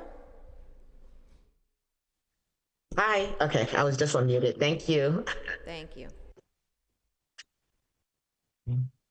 Hopefully you could hear me and also see me. Good afternoon, Chair Member Ayala and the members of the Committee on General Welfare. My name is Dr. Shakira Kennedy, and I'm a licensed social worker and the Executive Director for the National Association for Social Workers in New York, representing over 9,000 social workers across the state. Today, I offer testimony on behalf of our membership and the NASW Board of Directors and NASW's partnership with Social Workers for Justice in strong support of Resolution 362A, the Social Work Workforce Act. We support this resolution because we have heard, and many of us have lived, the stories of those demoralized and discouraged by the Association of Social Work Boards, ASWB licensure exam. Whether they ultimately passed or failed, the experience is too often marked by anxiety, fear, and financial burden. Many test takers report doing everything right, enrolling in prep courses, studying extensively, and taking the exam early, only to fall short of passing by a few points. One test taker described the exam as bogus, expressing disbelief at failing multiple times despite rigorous preparation, and afterwards calling it a profit-making machine. Another said, "I failed my exam for the third time. I feel stupid and hopeless." It's like ASWB doesn't want you to pass. These sentiments are not isolated. They are far too common. The cost of taking the exam can exceed $800 when factoring the multiple attempts, study materials, and test prep services, an expense that affects social workers who are not paid adequately throughout New York and disproportionately candidates of color. I know this because I myself have lived it. After graduating from my MSW program, I took the ASWB exam and failed by 1 point. I was devastated. Years later, I tried again, this time failing by 2 points. The feelings of inadequacy, frustration, and professional stagnation were overwhelming. It wasn't until after I completed my doctorate and was teaching full-time at a graduate school of social work in New York City that I felt more confident to try once again. What changed? I didn't study the content. I studied the test. I had to unlearn what I knew about social work and learn how to take a standardized Your test. time has expired. Thank you. You can also submit your testimony, your written testimony, to the council for review. Next person is Jocelyn Narciso. You may begin.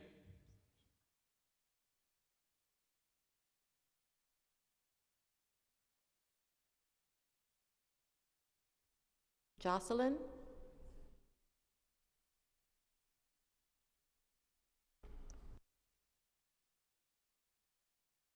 Sorry, I wasn't able to unmute on my end.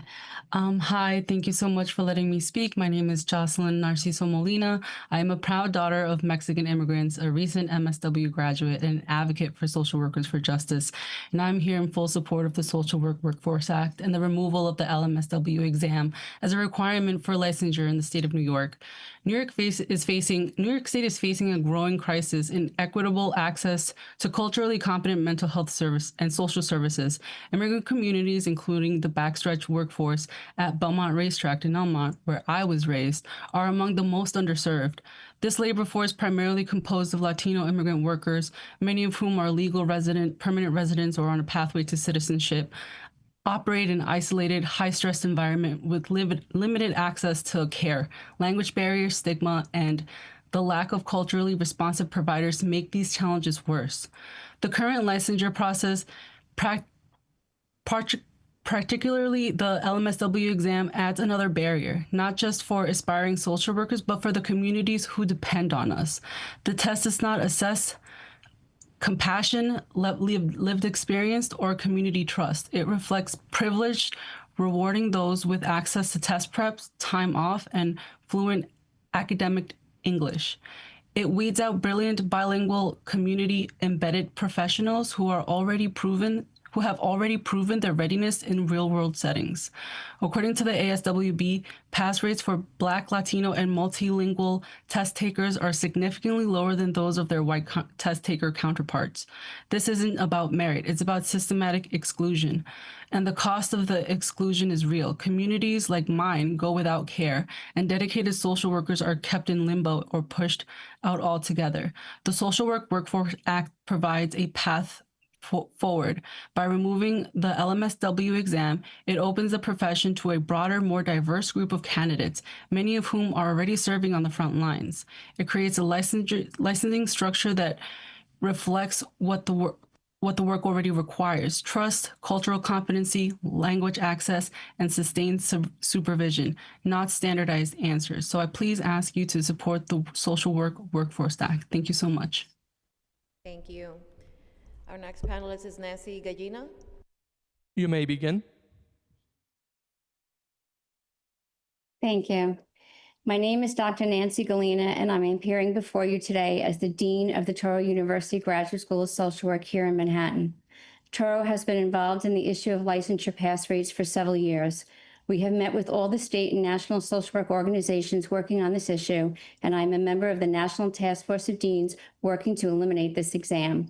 We have been actively involved because our student demographic consists of returning adult learners, students for whom English is not their first language, and students of color. The very demographic that is failing their entry-level social work exam as identified by ASWB's own data in 2022. As a result, the pass rates for our graduates as first-time test takers is in the 50th percentile.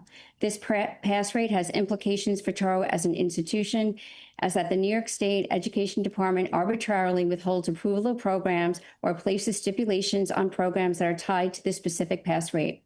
Currently, NYSED has a cap on our enrollment, which is preventing Touro from educating those who would choose to go into the field of social work at a time when social workers are so desperately needed. Touro's mission and the mission of Social Work School is to create opportunities for education when there has not been opportunity before. We have been the recipient of federal funding for disadvantaged students for the last 8 years. This grant allows us to subsidize up to 90% of tuition for students who are eligible by virtue of economic, environmental, or educational disadvantage. Touro has the lowest private institution tuition rate and a schedule that attracts many adult learners. Since ASWB released their data and because of the extreme disparities, 7 states and the District of Columbia have eliminated the exam, joining 10 states that never had an entry-level exam and 8 others that are pursuing legislation similar to ours. Each accredited social work school must prove students reach competency in 10 areas. This in and of itself is sufficient for licensure at this entry level. This biased and unscientific exam is dashing the dreams of aspiring social workers and a significant obstacle to providing mental health in underserved communities. At a time when New York so desperately needs more trained and committed social workers to work with some of the neediest citizens of our city and environments, we should be creating opportunities and pathways, not barriers. We support Resolution 362A, supporting the passage of the Social Work Workforce Act. Thank you. Thank you. Our next panelist is Alexei Dmitriev. You may begin.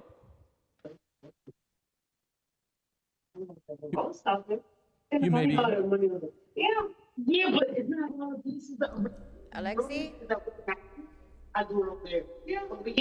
Alexei? You may begin.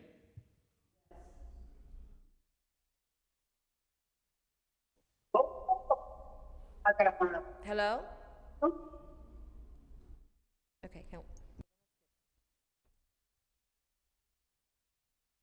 Matthew DiCarlo? You may begin.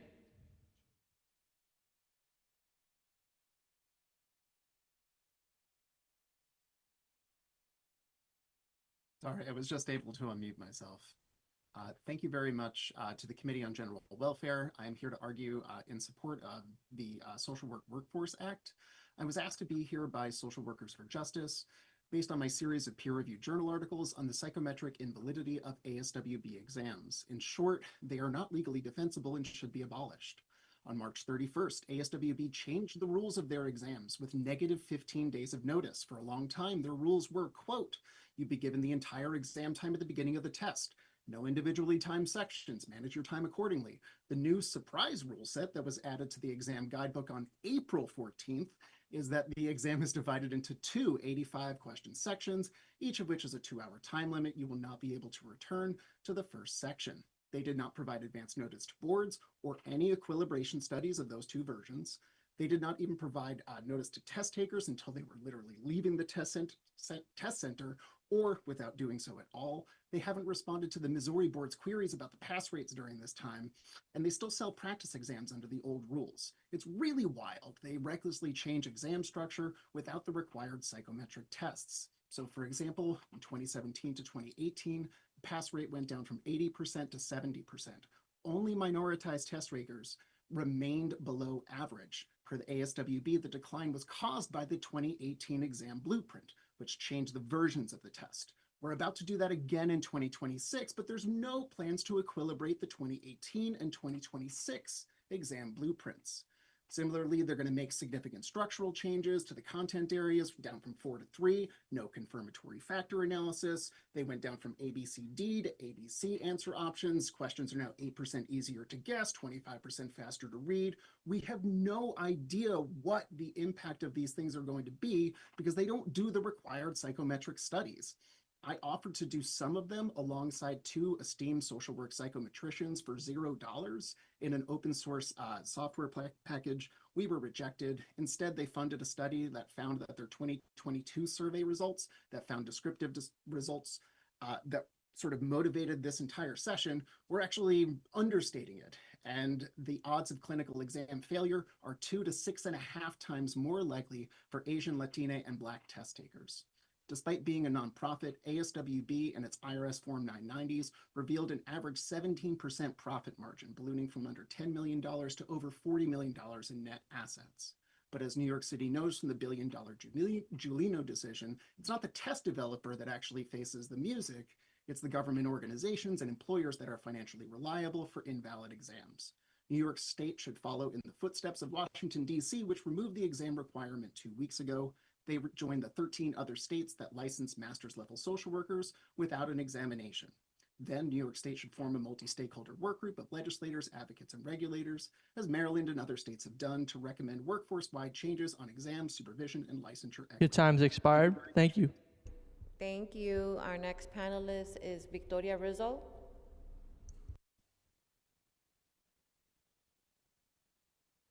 You may begin.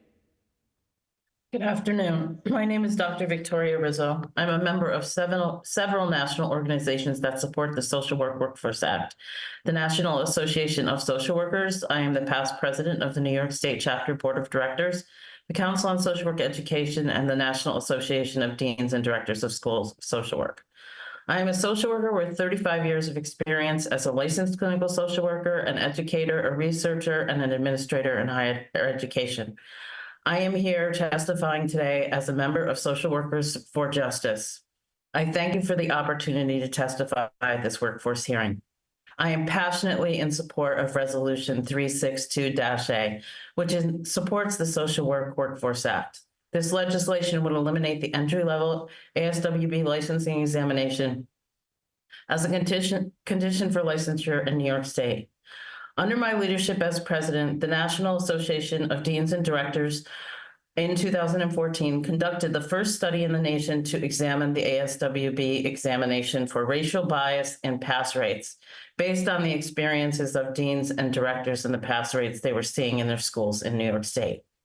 In 2016, the results of this study suggested the examination was racially biased. We met with ASWB to share our results and to suggest a national study of the examination in collaboration with schools and programs of social work. They refused to collaborate with us and refused to share data with us. The study they released in 2022 revealed that first-time pass rates for Black and Latino test takers were much lower than first-time pass rates than their white counterparts. The New York Deans and the National Association of Deans response was to create their own national task force on licensure, which I am also a member of. New York State is in a severe mental health crisis. New York City and New York State desperately need a diverse pool of social workers who can work with populations that need them the most: communities of color, older adults, children in schools, child welfare, and homeless, to name a few. As an educator, I have witnessed firsthand the anxiety and fear newly graduated MSWs, especially students of color and first-generation students, experience prior to the exam. Many do not pass the first time. Some of my most talented interns and students did not pass the exam the first time, despite their competence. Earning an MSW degree from an accredited school of social work provides them with entry-level competence for licensure. The licensing exam demonstrates no evidence that measures competence. The exam is a discriminatory, systematic barrier to increasing the New York social work workforce in a critical time. I submit this testimony in support of the resolution submitted by Councilmember Bottcher and the Social Work Workforce Act sponsored by Senator Brock and Assemblymember Jessica Gonzalez Rojas. Thank you. Thank you. Our next panelist is Luis Peña Chalas. You may begin. Hi, good afternoon, everyone. And thank you for everyone's time. I'm here because I'm trying to testify against behalf of myself. I'm concerned about HRA's timeline, communication, and the violations of fair hearing court orders. On January 2nd, I applied for a one-shot deal for my rent arrears. Around February 14th, when I had a housing court, I was told that my application was approved, and I went to the HRA housing court office in the Bronx and was given an approved application and handed it to the judge to postpone the eviction until HRA makes the payment. Now, it was not until 2 weeks later that I was trying to contact HRA to try to find out why the payments were not sent over to the landlord, because the landlord had been trying to ask me, where is the payment? And they had told me that they went in the notes and they said that I was not eligible due to my immigration status or my DACA had been expired. So around March 12th, I requested a fair hearing. And on March 25th, the judge had ordered HRA to make the payment.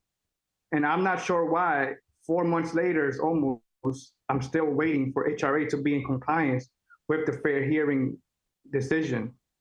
And I have court on July 1st, and I have legal aid now involved with this. I also reached out to some of my council members to try to get assistance, but it shouldn't have to be waiting for so long to try to get assistance on behalf of myself because HRA is not in compliance with a court order. It doesn't make any sense. So despite me meeting all the other requirements and income eligibility, I'm still being denied assistance for my rent arrears when I don't understand why they gave me an acceptance notice, then said that ORIA had said that I was not eligible due to my immigration status. And I think that people that have expired DACA need to be included in the ORIA eligibility standard, because it's not fair that we've been here for so long in this country and we're not treated the same way as everybody else who was born here just because we were brought here through no fault of our own. I think that is totally unjust. And I think that HRA needs to fix their timeline and the communication is not on point, because no one ever communicated to me that I was actually denied after being approved. So the fair hearing judge ordered them to make the payment, and it's almost 3 or 4 months later, and I'm still waiting on HRA to be in compliance. And HRA blatantly said that they're not going to follow the judge's order, that my eligibility doesn't meet the required standard. I just don't understand how that's possible. So I'm just, thank you for your time, and I appreciate it, but I'm just here to voice my concern about the fact that it just doesn't make any sense why HRA is not being in compliance with a court order from a fair hearing judge, and that I have to be going through so much to try to get HRA to be in compliance. Thank you. Thank you. Our next panelist is Pamela Clipper. You may begin. Good afternoon.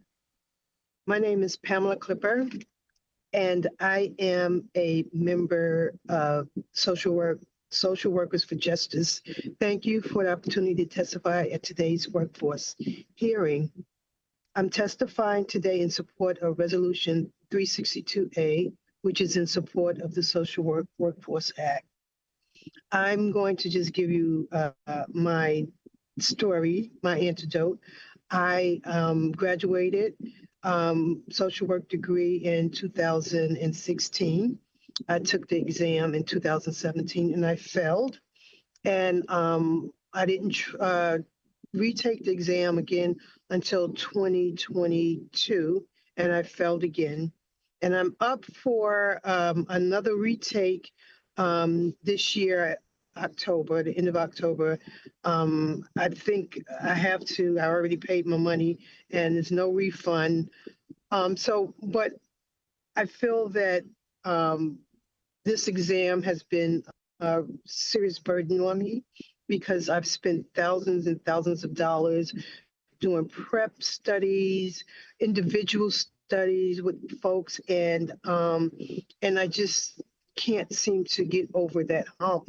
And I know that I got 2 master's degrees, so I know I'm not that, dumb. And I, really feel inadequate. And, this is very making me feel very fearful and some anxiety. And I also want to touch on one of my members of the Social Workers for Justice said he works in mobile crisis. And I work for New York City Department of Health and Mental Hygiene. And I'm responsible for the 19 adult mobile crisis teams in New York City. And I do know that there is shortage of social workers because anytime a social worker from one of the mobile crisis team call out, it puts that whole team on diversion.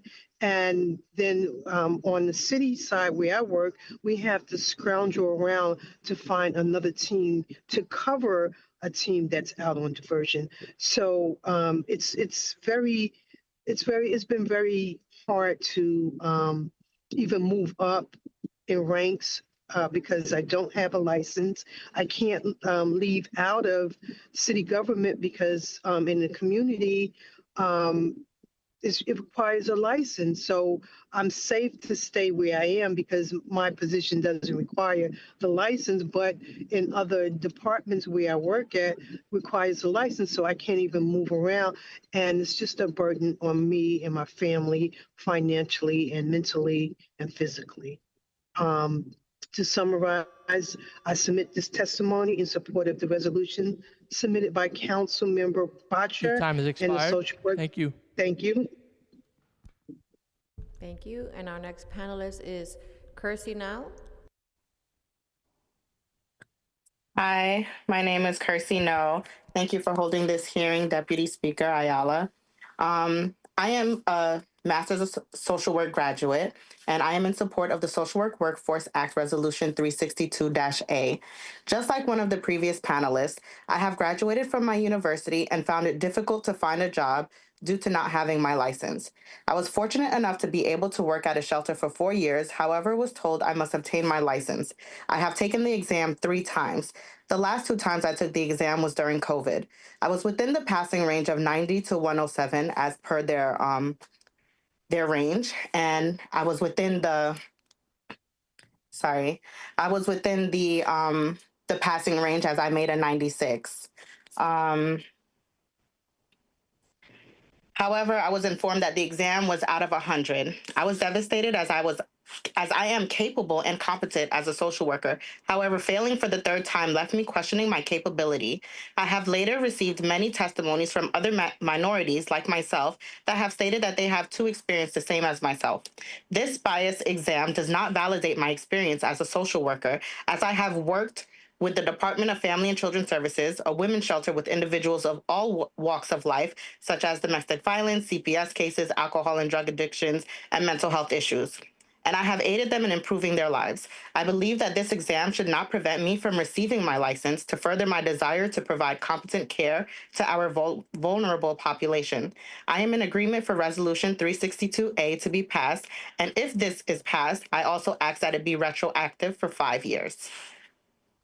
Thank you.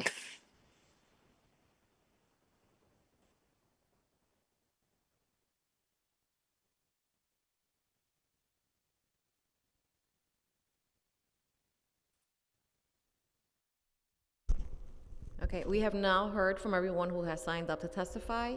If we have inadvertently missed anyone who would like to testify in person, please visit the sergeant's table and complete an appearance card now. Okay. We are making a final call for Zoom registrants who have not yet spoken. Mohammed Baid, Marie Mimos Nelson, Jennifer Zelnick, Alexei Dmitriev. You may begin. Hi, how are you? My name is Alexei Dmitriev.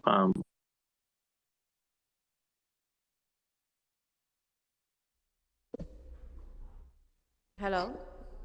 Hello, can you hear me? Yes, we can hear you. Okay, great. My name is Alexei Dmitriev. I'm a bilingual immigrant social worker and a proud member of Social Work for Justice. Thank you for the opportunity to testify in strong support of Resolution 362A in the Social Workforce Act. This legislation would eliminate the requirement for the ASWB entry-level licensing exam, an exam that has been shown to be racially biased and lacks evidence that is accurately measures social work competence. One of the greatest challenges test takers face is ambiguity of this exam. Every prep course acknowledges that these questions are deliberately vague, often designed to test how well candidates can read between the lines. Even well-prepared social workers are left unsure of what's being asked. Furthermore, the questions and formats reflect cultural and linguistic bias. The fact that most graduates need to pay for expensive prep courses just to pass this exam after completing an accredited master's program shows that the test is not measuring competence and readiness. It is measuring access to money, time, and privilege. I know this struggle personally. After earning my MSW in 2007, I began working full-time, earning just $41,000 a year while carrying $60,000 in student loans. It took me 3 years to pass this test, not because I lacked skills or preparations, but because I couldn't afford prep courses or the cost to retest the test. Also, after each failed attempt, I was forced to wait 90 days, which is mandatory waiting period, before I could try again. That 3-month period is to fall behind my peers, watching job opportunities disappear, and of living with anxiety of not knowing if I could stay on the job. When I finally passed my test, I came down with the flu that same day. That's how much stress I was under. What this test does is to shut out the very people this workforce needs, those who know our communities and are deeply committed to serving them. Meanwhile, residents in your districts, those facing mental health crises, housing instability, chronic illness, and grief are left without timely support or go without care entirely. These are the same roles that the social workers with MSW degrees have already held, either before graduate school or during the intensive supervised internships required by their accredited programs. This exam does not protect the public, it creates a bottleneck in profession Your time has already expired. under immense Thank you. strain. Thank you. We are making a final call for Jennifer Zelnick, Catherine Thompson, Ace Morial, John Carpenter, Stephanie Smiley, Armando Rodriguez, Alex Stein, and Desiree Pena. Okay. If we inadvertently missed anyone who would like to testify virtually, please use the raise hand function in Zoom, and I will call on you in the order of hands raised. No? Okay. Seeing no one else, I would like to take to note that written testimony, which will be reviewed in full by committee staff, may be submitted to the record up to 72 hours after the close of this hearing by emailing it to testimony@council.nyc.gov. With that, this hearing is concluded.